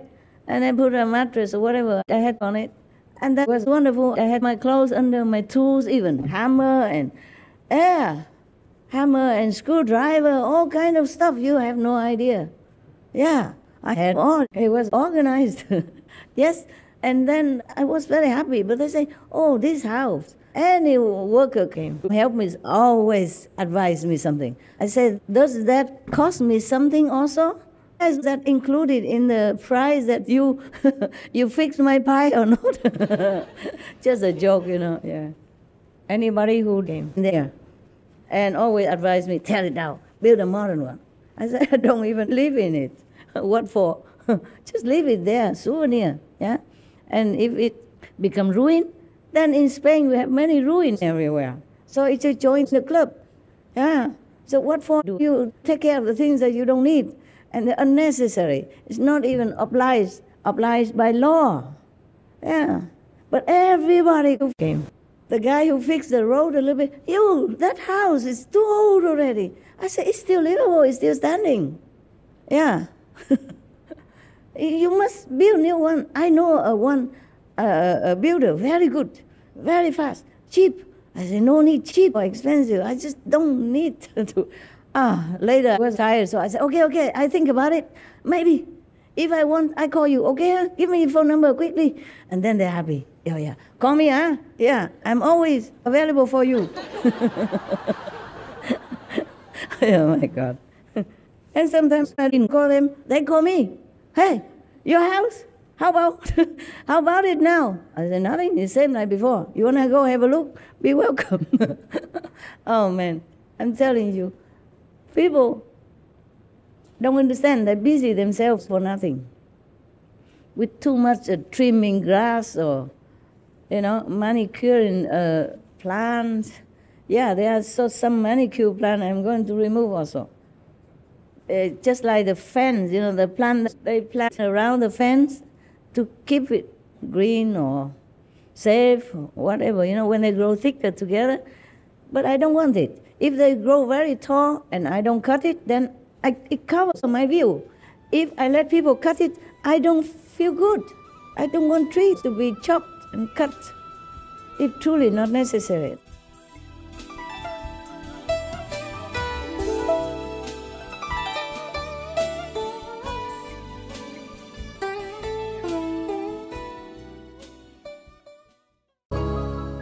不怕冷的多带一个，结果现在没用。哦，好热。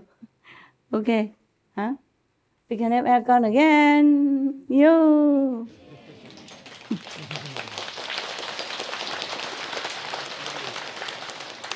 I can talk again. Yo.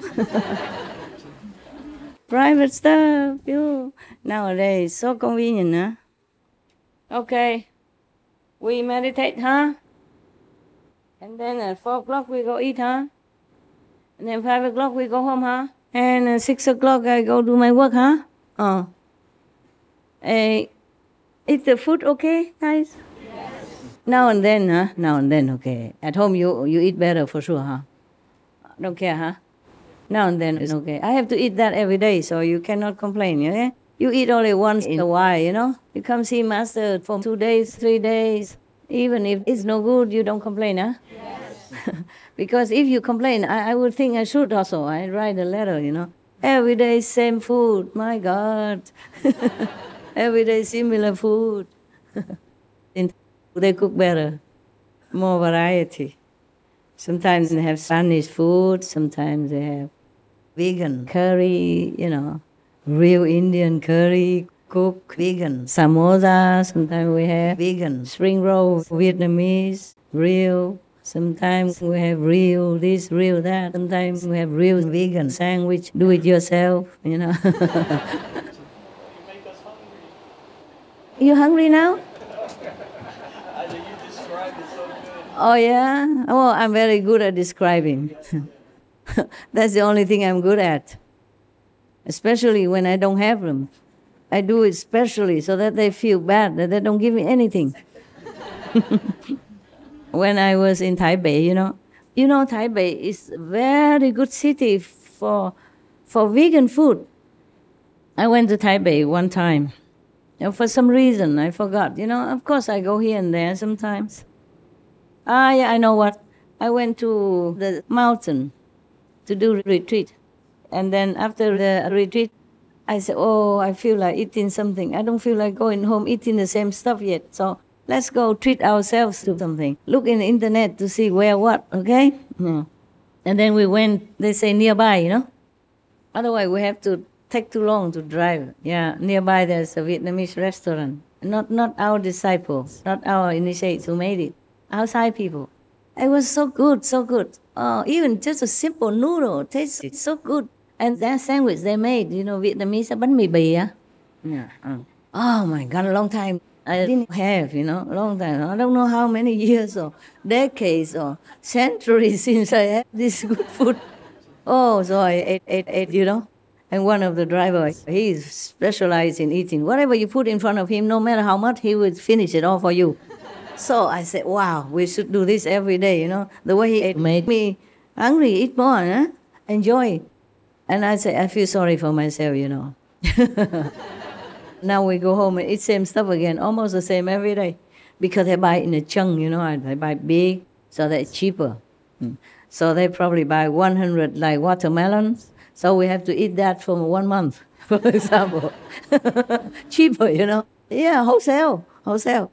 On, you know, 2,000 kilograms of potatoes. Then we have to eat that for another 2 months. It's cheap, you know. Yeah.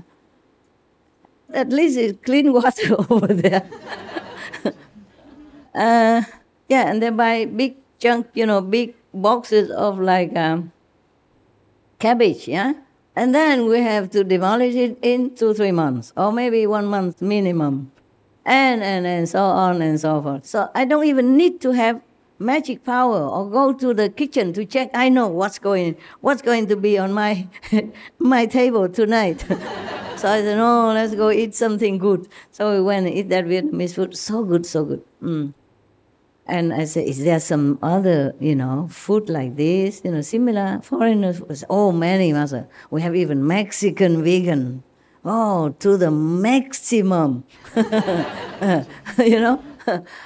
Maximum tortilla, maximum, what? Tell me. Burrito a la maximal. Yeah. And then they even have the Italian restaurant and Thai vegan and Italian vegan, Mexican vegan. I said, wow, what am I doing in the new land? These are all my faves, Indian vegan and Mexican, this is all my faves, all these lifetime years. The problem is I have been around, I travel a lot before, even during marriage time, so I have tasted all kinds of good food, and now stuck here. I really feel sorry for myself that day. I say we have to make an excuse to go back to Taipei. One by one, we make friends with all these new people, because the outsider also, they're so very, very friendly, but business friendly. Also, they're happy that we are vegan also, ideal for them. They love the same ideal people, so they serve us, special, everything, so good, so good. Because they know we're vegan. We say we're vegan, so make sure everything vegan. Yeah, we have only vegan here. Yeah, wonderful. No need to worry. The attendant brings food for me every day. Normally they put it out there, and then whenever I feel the time, I come out and get and bring it to my table. So yesterday I say, I'm sure it's the same again, like yesterday, right? Is it more or less, Master? Yeah, except the potato. It's boiled instead of fry or whatever. Yeah, instead of boil. Boil whole instead of boil chop. So I said to him, hey, you think you miss food or not? It's better than here. I said, yeah, a little bit more variety. I said, if you miss the food, you go, man. I'll go there to eat, okay? He said, no, Master, it's okay. You are here. I am here. I won't go just for food. I said, really? Wow, that's the touchy-feely. Oh, good. I said, yeah, of course. If I can eat, you can, right? He said, okay, no problem. He said, oh, for me, no problem. For him, he said, 无所谓, meaning it doesn't matter. It's equal to him. I don't think he tells 100% truth, but it's okay. He didn't want to make me feel bad. I think I should move to Taipei, Why should I stay here, I can move all of you also. We rent a hotel or something, you pay, I eat. Yeah. We are not many, we're about 100 people sometimes. But you can book one whole hotel all year round, yeah? And today we go to Indian, tomorrow we go to Mexican, next day Italian, and the other day Vietnamese, and the other Korean even, they have Korean vegan, all kinds. And other days, Sunday we go with Thai vegan, yeah, wow. Yeah, you're right, I'm hungry too now. It has an effect, I'm telling you. Yeah, you're happy already. No need to make, exaggeration. We're happy to see you like that already. No need to please us any further. Yeah, we wish you to develop, but not exaggerate, Yeah, because then we have to carry you now. We have to wheel you in the hall, Yeah, we have some wheelchairs, can do. I wheel my food because they put it on the tray and then I put it on the wheeling table. But I cannot carry all that, yeah. Actually, they give a lot, The portion is a lot. Just that this is like for public kitchen. I sometimes cannot eat. I return almost the same. I do think of this Vietnamese and Mexican and Korean and Italian and whatnot. What else? Thai and Indian. Oh, all kinds of my favorites. My God. The lucky Taipei people. And even then, not all of them are vegetarian or vegan. Shame. Don't you think so? Yes. Shame on you, Taipei people. You should be vegan. It's so convenient. I wish I could exchange places with him. Then I do nothing, don't have to be master, don't have to sit here drooling about all kinds of food. Of course, they have Chinese vegan restaurants also, huh?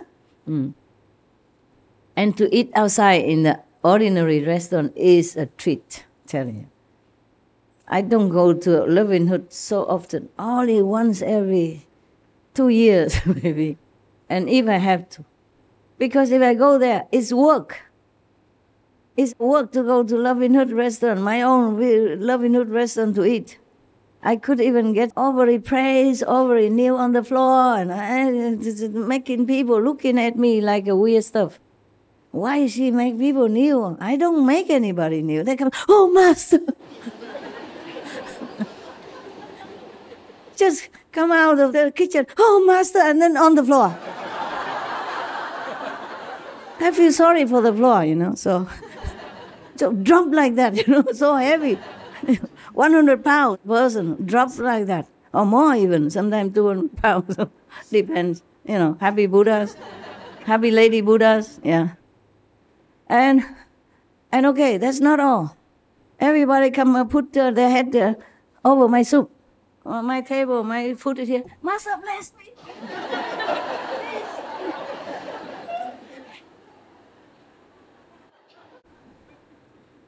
Surely my soup won't taste the same. Now you laugh? Why it takes so long? Translation. And wait until the Korean and the Vietnamese laughing. Then we finished. You finished laughing? Yeah? There are more to come. But I forgot. Yeah. They treat you equally, They don't come and make trouble. Some know it, but they just say, And then I know. Then I don't say anything. I pretend they don't know, and they pretend they don't know me. Until I pay, After I pay, they say, where do you live? Are you the... I say, oh, look the same, look similar, right? They say, you are not?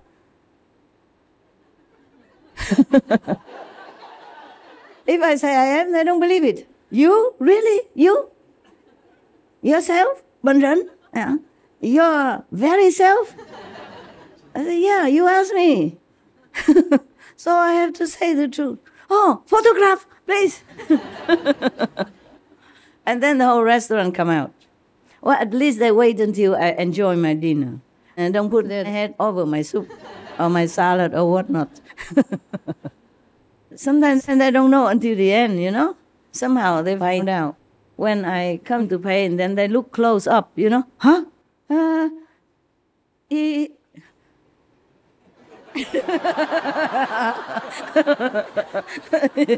Funny. I couldn't speak. Just, you are Supreme Master Ching Hai, right? A vegetarian, right? First I said, are you vegetarian, right? Yeah, vegan, right? And I said, yes. Yeah, I know. You, Supreme Master Ching Hai, right? Yes or no? And then if I cannot say no. And I say yes, and they ask again and again and again. Really? It's you? Yourself? Oh, Supreme Master Ching Hai self? So I said to the tell her. I'm embarrassed, man. I cannot just say, here, me. Gorilla coming. Oh. Keep asking 10 times. I'm embarrassed, Everybody looking and listening now. The whole restaurant knows. Before, they didn't notice. They keep eating their own noodle, mind their own salad. And until they all make the big deal and take photo and whatnot, then the whole restaurant begins.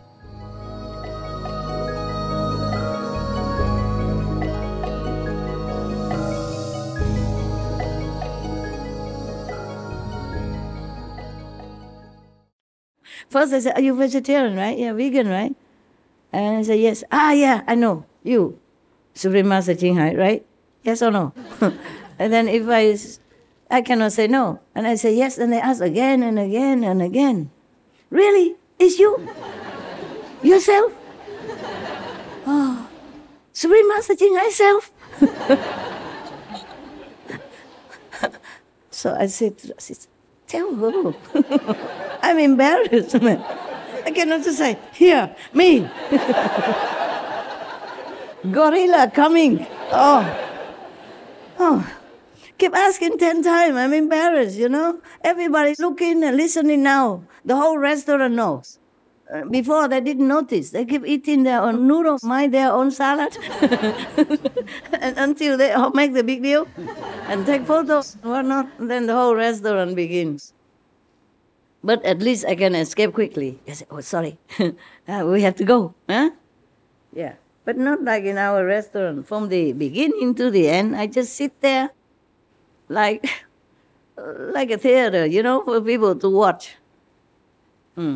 And even if the customers did not notice, the disciples make them. My master here, come and look, blessing, you know. Oh, blessing. Can I even eat my soup in peace and then blessing maybe later? Oh, how can I sit there and eat? You understand me? I just feel shy, you know. Everybody see if the noodle fall out or not. Or whether or not it's different when the Supreme Master Sinhai eats the salad. Does it stick on her teeth or not? Because everybody else has that. Does she? Because she's the Supreme Master, maybe she eats differently. And then that's it. That's it. I can never finish my noodles. Yeah, understand? Because I keep talking, I come and ask questions. I cannot eat. I might get strangled inside. By answering, then the noodle might strangle me inside, you know. Or the joke, you know. Sorry, water, please, water. Oh, man. So, in case you want to be a master, you should be put off by now. All the story I told you. Normally, if I eat alone, if they don't make noise, then nobody notice, you know? They also talk with their relatives and friends. They enjoy their noodles, eat their salad. They don't look at me because so many customers come in now. Not everybody keeps staring at everybody until they stare at me. And then they make noise. Then invite everybody to come and look at me for blessing, you know that? Just really poor master, you know, like prisoner, can't go anywhere. I'm so lazy to go out because of that. I don't know where to go. Because mostly I find a normal outside restaurant vegan. But of course I would prefer to make business also for my people, huh? But I can't. I might just well never go because when I go there I cannot eat anything. So keep talking and answering, you know? Because other customers also come, yeah?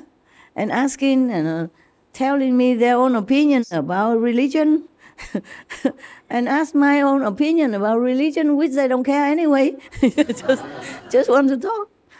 And then they tell me their stories, how religious they are, for example, and how they understand about the Diamond Sutra and Surangama Sutra, for example. Yeah, they would tell me, you know, they would lecture to me. Yeah, and then I just have to sit there thinking of my soup, but listening, but not hearing anything. My mind is too occupied with the soup, that my favorite soup, and it's getting colder and colder by minute. So finally, I said, okay, we have to go. You pack to go? No, sorry, it's okay. We can eat at home. Thank you very much. Go to the restaurant and go home to eat. And not my favorite soup. I don't want to stay longer. Yeah, because I'm just kind of feeling shy, you know, feeling uncomfortable with so much attention. And being lectured to so many sutras, you understand? And even other religious, you know, also come and tell me things, yeah. Or introduce me to another guru, yeah. You will learn a lot from him. You don't know, wow, he's really something. I'm telling you. I'm not telling lie, you know. You go and have a look. Go try. Yeah. I don't have enough time to try my own guru already. I have to do a lot of work. Nobody thinks I have no time. Because I go eat at a restaurant, they think I do that every day, enjoy stuff. They don't know I've been meditating for 1 week long already, or 2 weeks, and haven't eaten this kind of soup for long years. Because not every Vietnamese restaurant cooks the same food that I like. And different people cook differently. Understand? Yeah. So, anyway, I give up. Even the normal people, normal restaurants, they will recognize. But at least they don't put their head over my soup and let me eat first, sometimes. Yeah. So sometimes we just buy it and go in the car and eat, enjoy freedom, fresh air. It's not too bad, See another car passing by and hello, hello. Because they we park the car on the roadside and three and just nosing in the soup, so they will think, be curious a little bit. Hello, so we say hello, hello, hello. It's fun to eat on the street sometimes. You make a lot of friends. Yeah. Okay. I am thinking to move to Taipei. What do you think? Huh? Can you afford? How? Can you afford it? Yes? No. It's maybe expensive. Taipei is expensive, And I don't know if any hotel would like to bear you kind of people. Laughing, clapping, crying for no reason, sitting all day, sleeping all night. Oh no, sitting all night, sleeping all day, don't move or move. And go gaga when one person comes in. Oh, master! Like that. Yeah, wake up all their customers. Huh? I don't know if any hotel would like to have you. Do you own any hotels in Taipei? Many of them. I think one initiate, all one. Huh? Yes? I think one initiate. Really? How many rooms? But it's small one. How many rooms? I'm not sure. How small? Where is he? Is he here? Is he here? Hotel owner, right hand, Taipei. No? 你们知道吗？台北人有没有人晓得？你晓得？晓得吗？我只知道台北火车站那边有，但是它的很小，它是一栋大楼里面的大概1-2层而已，房间很少。多少房间？很少。每个小小的哈。台北呀，怎么能够大嘛？总比没有好啊。我们可以里面隔层啊，我们桌而已啊。I say inside we can make many levels, inside a room, because we only sit. We're not doing anything, no activity, so can sit, and then, and another on top, another on top, or sit on the shoulder, save work. The big guy, sit on the bottom, yeah. And then the smallest guy, skinny like me, sit on top. Yeah, we also practice Kung Fu. You get muscle more and more every day. I'm sure you can do that. Look at your tattoo. If you can bear all that, then you can bear us. Yeah, too many, huh? It's not enough room. Taipei is small. They have a center also. But I don't think 台北中心多少人能够容纳一室？一室多少人？1000。Oh my God, nobody live in Taipei. 1000人而已。哎呀，就可以请1000人。今天比较小了，有时候来很多人。Taipei has a center for only 1,000 people. You have to put your ear on because sometimes I speak Chinese, sometimes I speak Greek. Okay, 1,000, but for them it's 1,000. If we come in 1,000, where would they stay? Outside? Huh? They rent it, but it's a very nice place. And they have food cooked inside. Very nice. Vegan stinky tofu. I ate there only once. But they also have vegan soup, Vietnamese soup, and all kind of stuff. It's really wonderful. You guys need some new clothes or not? There's a shop outside. Go select what you want, as many as you want, and I sign. Okay? Just tell them put it on master account. It's my shop. I heard, I'm not sure. And you guys also, okay? After this, you can go out there shopping. Go on shopping spree, yeah, okay? I take you, okay? Yeah, well, maybe we can go now in a while. You can buy what you want, a long dress or winter also, cakes, cookies also, sandwich. I'm not sure how tasty it is. I have not tasted it. But clothes, if you need more, you can, okay? Some to change, for wash and wear. You guys also, yeah? Okay. Today, I wanted to tell them to tell you guys to come, but I've completely forgot. One thing after another, and it's just so busy. I didn't sleep all night, and the night before also. So much disturbance and pain, yeah? And last night, because of the dogs, I waited for them outside, next to the gate, Yeah. And then when they came back, thirsty and hungry, they ate. I didn't have any food except some vegan bread, even frozen bread, but it's not hard enough. So I chopped and they ate like crazy. I said, don't ever go out again. Next time you won't have food. I just say that, but they know I'm just joking. Yeah. Even I'm not joking, they don't care. They know nothing will happen to them. I said, how can I love these kind of dogs like you? Huh? How can I? And they came, lick my toes, saying sorry. Stuff like that. And then you melt, And then it starts all over again next night. Even last night I was very tired. I said, tonight maybe no dogs. I must have sent them somewhere to sleep in their own room because I was very tired. I wanted to sleep. I really was sleepy already. But then I said, oh no, then they cannot see me Sunday, all day, and then maybe at night also, because when I come back, maybe I need concentration to work a lot of,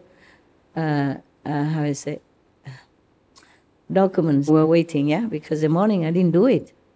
I was busy with other things, They came back late last night, about 3 o'clock, huh? And then I have to feed them because I knew they were hungry. They've been running for 3 hours and half. Can you imagine? And thirsty, so I have to give them water, change water, give food. And then it's already almost day, yeah, and then I had to go and pick up my clothes, see which one I wear today. And then I had to fix it, and etc. Yeah, I didn't sleep at all, and I thought I could not even come here. I was that tired.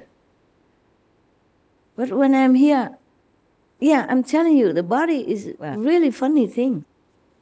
You can really push it. Because sometimes I work very hard, I'm very tired. I want to sleep, but I cannot because of the deadline. Yeah, things you cannot say tomorrow.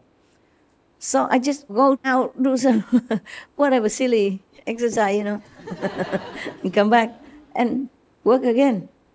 Or go drink something, eat something, just take a break, a few minutes, and then it's okay. And this morning, after I took a shower, because I come to see you. I didn't want to smell bad because the whole week I did not have time to shower. Really like that. And then I took a shower. After that, I say, oh, no, not now. No. And I flushed some cold water in my face. It's still a no. I said, what should I do? Today, there's some new Westerner and Asians coming, so I cannot not see them. And then my house is people coming to work. I cannot stay there. Of course I can. I shut all window and door, draw the curtain and just, I could. But I just say no. And then I don't know, I was really tired. On the way here, I was still feeling sleepy. I thought I could come here and just sleep, I thought I might come here and just sleep and let you just look at me. Because you say you always want to see me. So here I am, why not? But then when I came here, I didn't feel sleepy anymore. Your body is really something. You can push it, Long time ago, there was an American monk. His name was Kaplo, Roshi Kaplo. I'm not sure if he's still alive or not. He came to Taipei Taiwan to lecture before. And he went to a temple, and I was there, visited that temple, and I also met him. At that time, I didn't have money. I cleaned the temple, and only 500 NT per month. And you had to buy everything from that. That was in Taiwan, not in America. Huh? In America, I didn't even get anything. So, and I went to another temple, and then I saw him there. Yeah, so I offered him whatever that money I could buy this date. But Taiwanese is green, it's so big. 草籽啊，绿草了，绿色草籽是吗？ yeah. And I bought just a small amount, in a bag. And I went there and offered to the abbot at that temple.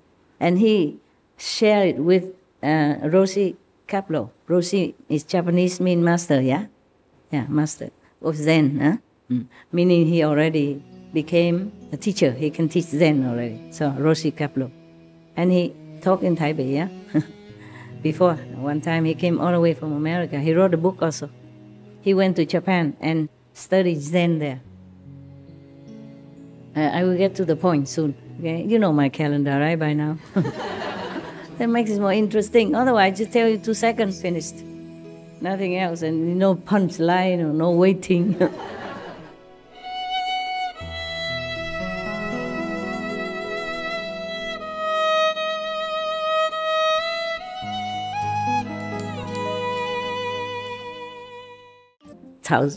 草籽啊，绿草了，绿色草籽是吗？ yeah. And I bought just a small amount, in a bag. And I went there and offered to the abbot at that temple. And he shared it with Roshi Kaplo. Roshi is Japanese, mean master, yeah? Yeah, master of Zen, huh? Meaning he already became a teacher. He can teach Zen already. So Roshi Kaplo. And he taught in Taipei, yeah? Before, one time he came all the way from America. He wrote a book also. He went to Japan and studied Zen there. I will get to the point soon. Okay? You know my calendar, right, by now? That makes it more interesting. Otherwise, I just tell you 2 seconds, finished. Nothing else, and no punchline or no waiting. And then I didn't mean to sneak or anything. I just happened to be outside next to that window, outside of the window with other people, and they were eating inside at the table. And the abbot gave him this green date. You eat it, it's similar to apple, it's crunchy. It's about this big only, yeah? Oh, no, some are bigger than about this big, yeah? About like this and this big, yeah? And it's crunchy, it tastes very nice. It depends on which one, of course, but mostly it tastes very nice. I like it very much. A long time I haven't seen it, but if I see it, I will save one and show you so you can drool, yeah? Only one. And the abbot offered my dates, the green dates, to Roshi Kaplo and said, oh, this is precious, this is precious. He didn't know it was for me. I did not give it directly. I gave it only, of course, to his disciples, yeah? And they gave it to him. And just by the way, I sat there and saw him giving it to Roshi Kaplo and said, oh, this is precious, this is precious. But I don't know why he said that. Maybe he sensed something. He was also a very good practitioner, huh? A 4 level, huh? At that time. I let him go up already. And he said, this is precious, this is precious. He offered and introduced that to him. But I wonder why he said that, because this thing in Taiwan is nothing really precious. 没什么了不起的嘛，是不是? Yeah.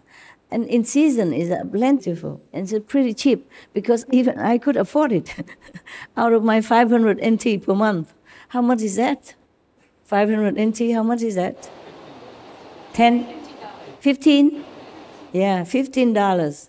But I had to pay for the bus to go there, because I admire that abbot at that time. I was a nun, a freshman from precept school, yeah.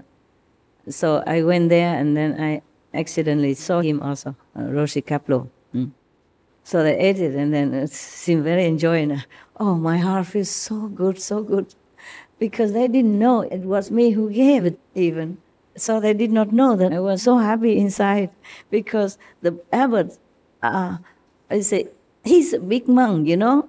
Many people came and he had everything, all the offerings of people all the time. So for him, this little green date was nothing. But he said, oh, this is precious. He keeps saying that while offering it to Roshi Kapleau. Oh, this is precious. This is precious, precious. He really meant it. His face. And then they ate and they enjoyed so much. And, oh, you know, the silent giver just secretly know about their secret. Oh, I never forgot that feeling. Felt so good, you know. Felt so good because I didn't have a lot of money.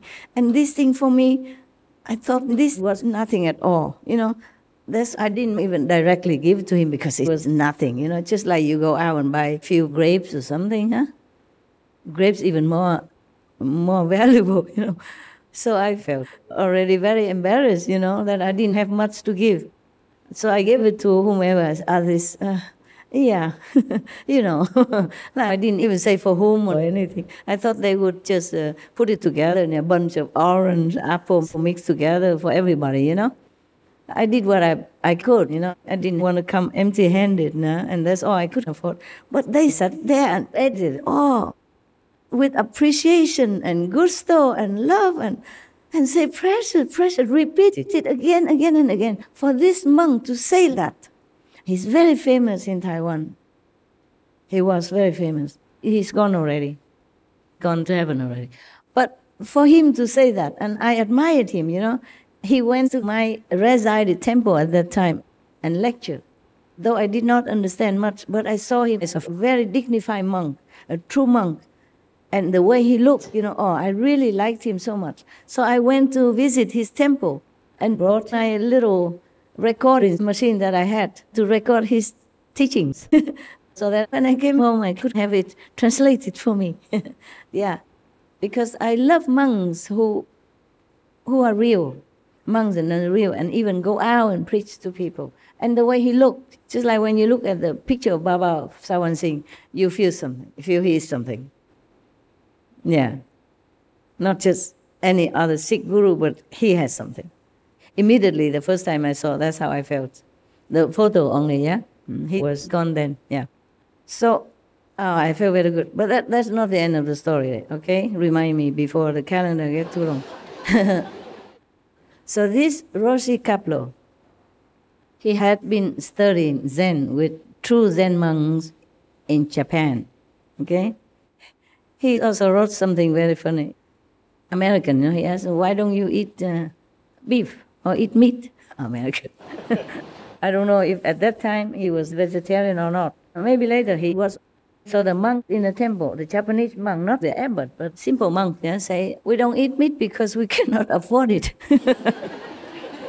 So he thought it was funny. In his book, I had it, the book. I don't know how I had it, but I don't know where anymore. Gone with the wind anyway. I traveled too much. I don't have many things left. So he studied with Zen monks in Japan, the famous Zen monks. I forgot his master's name. And then he graduated. Yeah, but in Japan, sometimes they do retreats, of course, together, yeah, for 1 week or 2 weeks. And one time they did it for 2 weeks. The first time he went there, okay, they were doing it for 2 weeks. After 2 weeks, they still make him continue to sit longer. He said, oh, cannot anymore. The first time, sit so long already.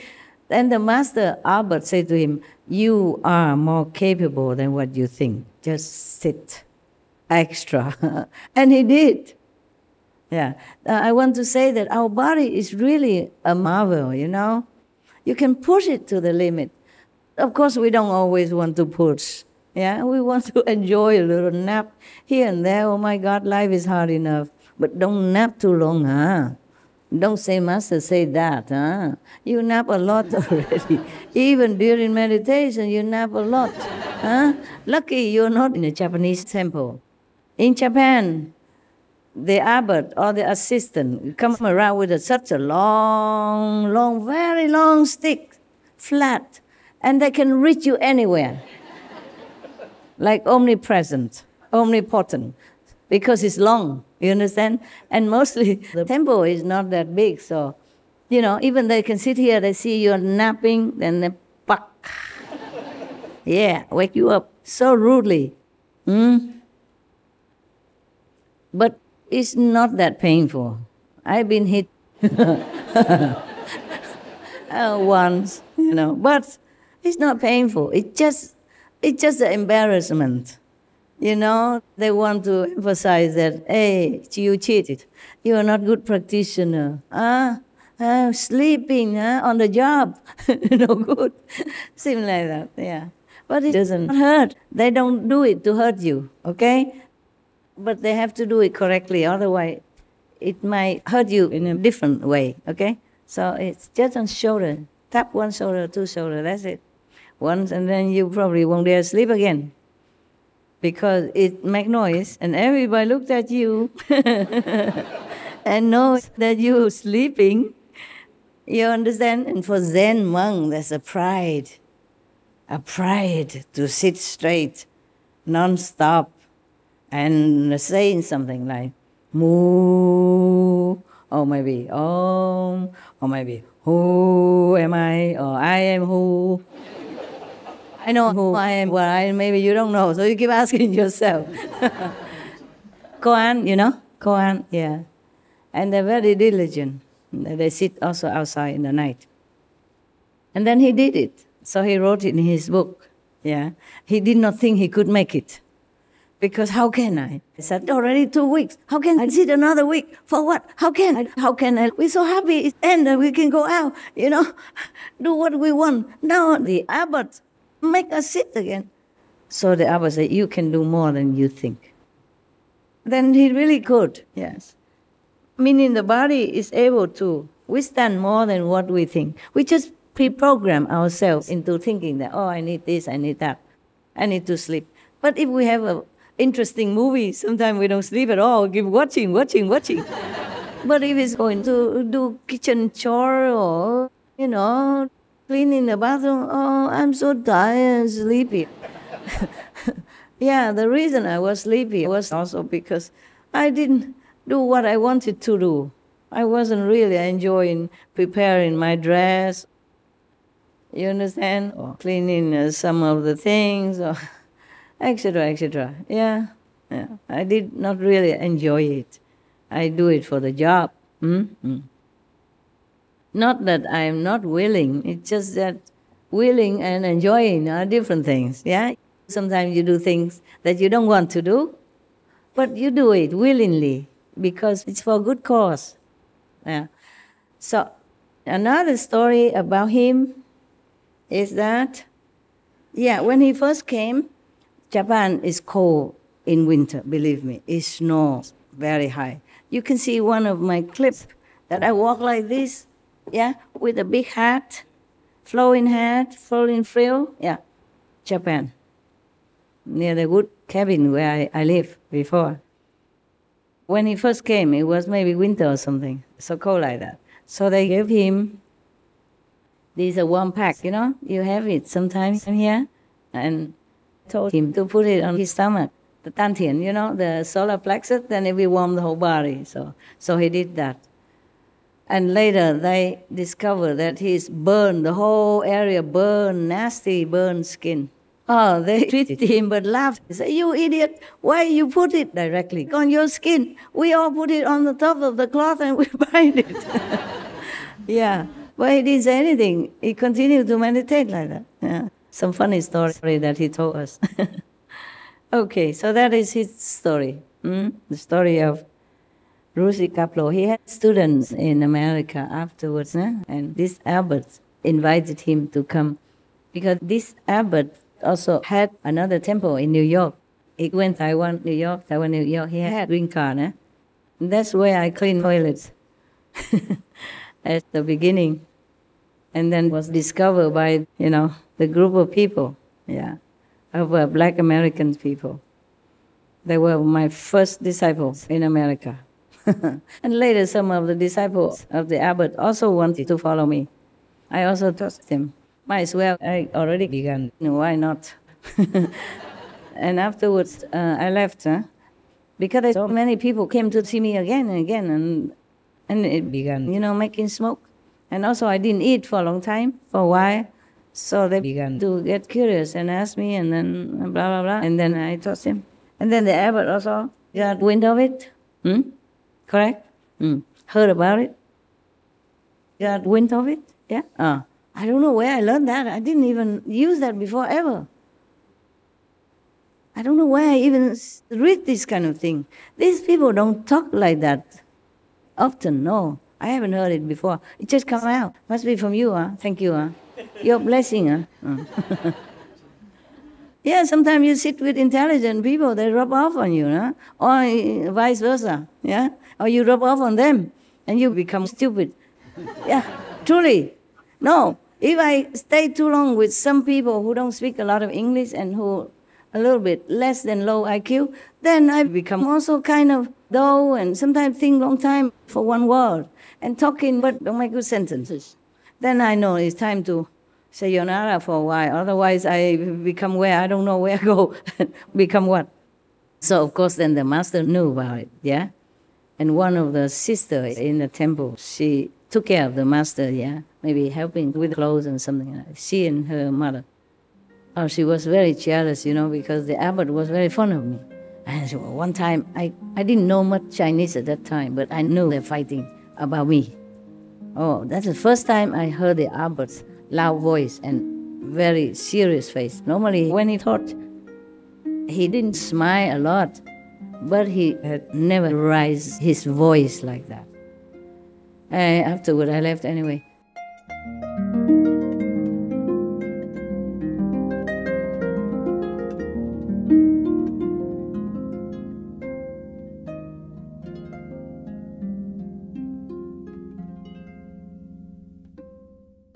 One of the sisters in the temple, she took care of the master, yeah, maybe helping with clothes and something like that. She and her mother. Oh, she was very jealous, because the abbot was very fond of me. And so one time, I didn't know much Chinese at that time, but I knew they're fighting about me. Oh, that's the first time I heard the abbot's loud voice and very serious face. Normally he taught, he didn't smile a lot, but he had never raised his voice like that. Afterward, I left anyway. So after he knew about it, that his own people, disciples, came and learned with me, he called me into his small studio where he saw the disciples, not his own room. Yeah. He was a very ascetic monk. He really practiced. He slept only on the floor. I also. I had only one blanket, and sit. Fold it into four square. The leftover blanket from all the disciples before, And I also took their leftover clothes to wear. Life was so simple and happy and, no worries, truly. When somebody else already has a house for you, has room for you, you don't pay bills or anything, you can take second-hand clothes to wear as your liberty. And even blankets, you don't have to buy, it's already there. You shake it, then you use it. Yeah, I felt so cool. You don't have responsible feeling. That is the best thing. You feel so free, so free. I worked very hard, huh? Okay, so they were fighting, one day. So I just pretend I didn't understand much. I did understand some, but not the whole thing, yeah. So he asked me, he called me into the studio room and he asked me, you were teaching these and that people, right? They came to ask for your teaching, right? I say, yes, they came. They forced me to. I say, it's different from what I'm teaching here, right? He taught breathing, yeah, and concentrating, maybe on the nose, or a finger, and the eyes open 1/3, yeah? Just look straight in front of you with the eyes open like this, all the time. Oh, I cheated. I closed because it hurt. So of course he didn't check, he didn't check who closed who not. So he was teaching his disciples to meditate and retreat, and we did all the same. I did the same. I never said anything until those days when the Black American people came, and then the cat got out of the bag. So and then he asked me, how come you never taught me? I was surprised he asked, I said, oh, because you never asked. And that's it. That's the end of our conversation. Yeah. He should have asked me. You know, I only answered his question. I didn't ask further. Maybe he felt embarrassed or something. For spiritual practice, you should never bring your ego into play. You should be always eager to learn more. If I truly believe or know something better than this Kuan method, I would continue. In fact, I did some, but nothing worked very well. Like, you know, other yoga stuff, I went try different things. Just in case, in the beginning, you know. But so that's that. But if I truly know or believe that there is something better, I would go learn right away, even now. But because I know so well already, I know too well inside already, so I'm not going anywhere, that's all. I just feel so happy if I have time to do my own stuff, not to go anywhere, learn anything more. You know, like the Buddha say, you are already finished with learning, you're beyond learning. Yeah, in those sutras, I feel that way. I feel I'm beyond learning, or behind learning. Something like that. Okay, guys, go eat, go home. Yeah, you're welcome. I tried the food. Ah, my God. It took me some time to pick up these shoes to match my petticoats, and then it broken. Let me down like that. Because this one is easy, you know, it doesn't have straps or anything. You just slide in and go, huh? And still it let me down. Shame on you. You were selected. You should feel happy and honored. And what did you do? You laugh at me. Look.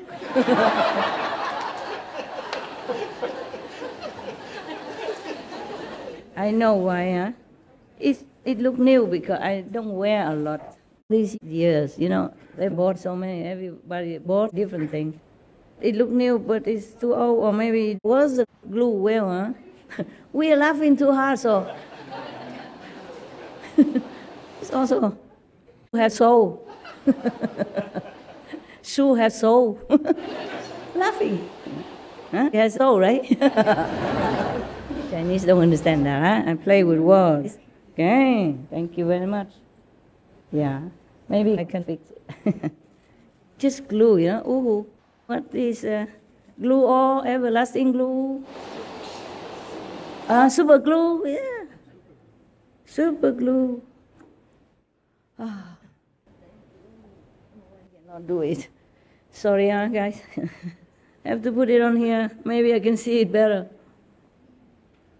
For you, even more difficult to see your toe than I, so don't laugh at me. I put in some way or something. Sitting too long in computer every day. Not used to it. Yeah? Thank you. Sure, good, huh?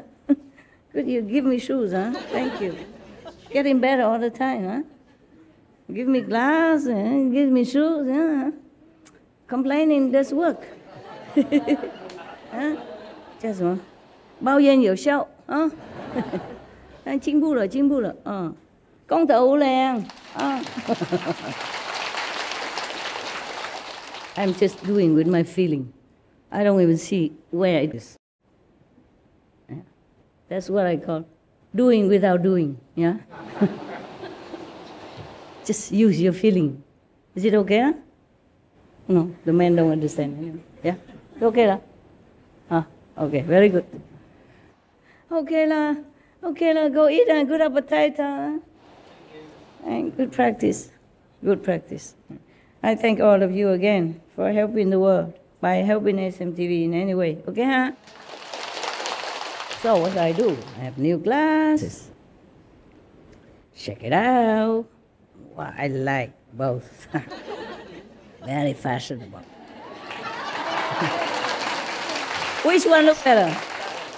Huh? That one, first one. This one, huh? Yes. Okay.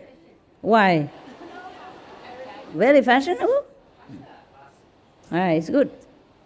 It's a good made, huh? White matches your pearls. Oh, my fake pearl, my vegan pearls. This one no good? Look, very impressive. Okay. Not impressive, huh? Bigger than my face now. No. Huh? This one better. Oh, guys, you do know something about luxury, huh? It's a good brand. I don't want to say what. People might think I got some commission from them. Famous brand, yeah. I was desperate. I need something, and in airport they don't sell cheaper stuff. Only in gas station you can find. This a little bit big, but it's good. It's fashionable nowadays. They wear big things. Okay, this for me? Keep it here, huh? All right. So next time I come, I can wear it. Or maybe I take it. It's all mine. Mine. Yeah. Not for you. No. I forgot what brand it is. I have to look. Maybe. But I'm not telling you, okay? No more secret nowadays. No more. Too many secrets. Ah, wow, no wonder. You know everything about luxury and good stuff. I did not know until I bought it. The price told me that it must be famous. And I asked, is it famous brand? Of course, master, what do you think? The name you didn't know? I said, no. So many names nowadays famous, huh? Wow. Now you look better. When you don't see people too close or clearly, they all look good and feel good. Okay, thank you, friends. Love you guys. Love you more. Are you sure? Yes. How can you love me more than I love? Cannot be possible. Okay, the fruit, give it to new people. New people? Never had? One? Okay, never mind. First, just a banana. Oh, you, don't risk your life for it. It's too far. Oh, wow. There.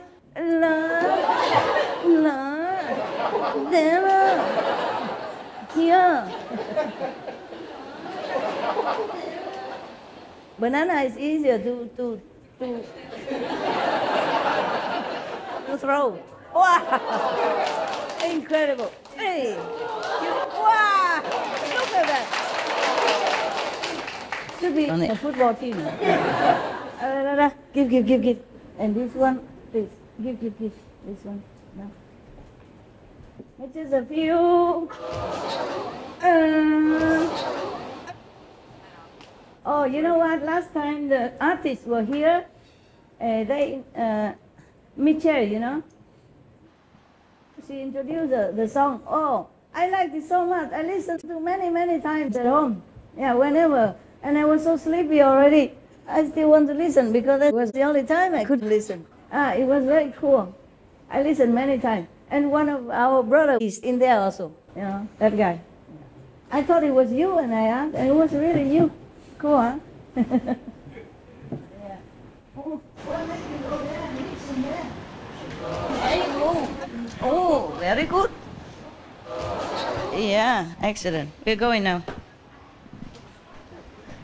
Something like, go big and go something. Can you begin? Go vegan, go. Not like that. You have to really sing. I forgot the go vegan, go. Go vegan, go vegan, go. Go vegan, go. Yeah? Yeah. No meat, no dairy, no. No meat, no dairy, no. Huh? Go vegan, go vegan, go. Go vegan, go. No meat, no dairy, no. Meat, no dairy, no. Yeah.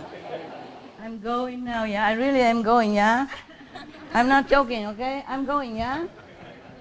You should know, okay? Yeah, thank you. Yeah, maybe like this, safer. Sometimes when I meditate, things reveal to me, yeah? Or there's a message and I don't even know until later, you know, when I have time to check. Yeah, see you later, guys. Yeah. See you whenever, and you enjoy your life, okay? Meditate, be good. Very simple. Very simple. I told the ex-vice president of your country, I say, here we live very simple. Because he asked me what we do, okay? I say, here we live very simple. Our life is very simple. Inside we get enlightened and wisdom. Outside we help others. That's all. Very simple. Inside know yourself, outside help other people. Isn't that simple? Yes. Not just people, but help others, yeah? Yes, sir. 是很简单嘛, huh? Is it simple, yeah? Yes. Yeah, inside get to know yourself, outside help others. That's the only simple thing to do, right? Not complicated. I talk a lot, but it boils down only to that. Inside, get to know ourselves. Outside, help others. Very simple, yeah? Because you want to know yourself more, so you came here, huh? Because you want to help others, so you help the homeless, the disaster victims, and SMTV, yeah. So very simple life. Even I don't need to teach anymore, just like that. No? Inside, know yourself. Outside, help others. Help all the beings, yeah? All the beings, not just humans, but animals, yeah, insects. 你好，漂亮的帽子。气候真正的改变哈。I think we really have climate change because Taiwan. Today I look at the weather, or maybe not today, but I look at the weather forecast for SMTV these few days. 27 degrees. You joking? We are nearly Christmas already, huh? Supposed to be very cold.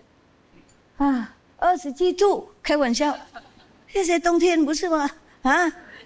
哎呀，圣诞节快到了呢，27度。我看 SMTV 有几个地方那个弄那个气候嘛，哎呀，27度台北，表示说我们也是差不多了，懂不懂？Oh my God， 开玩笑，27度好像夏天一样。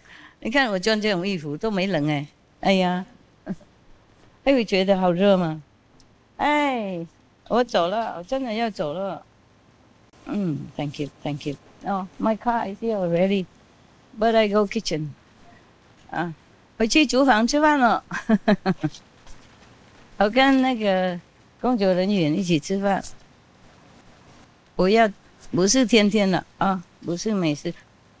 我认为今天不行的，我认为今天在那边睡着，然后赶快回家又困了，结果留这么久，还要去吃饭呢，奇怪。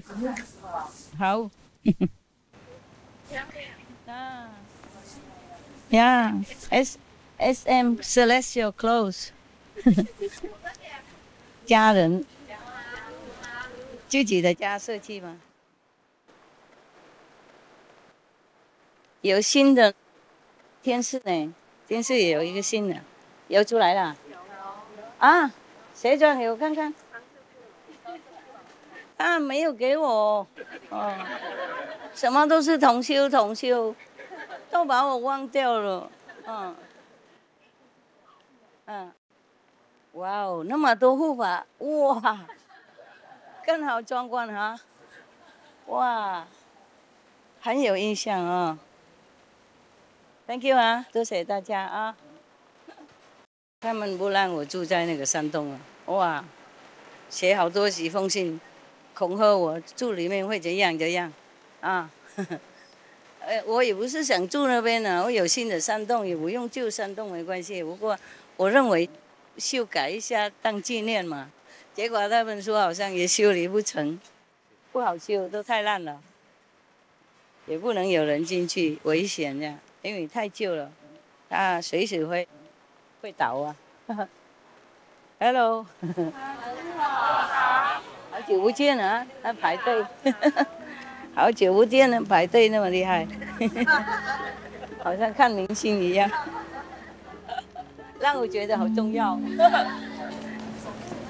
多谢了，他们，Thank you， 谢谢。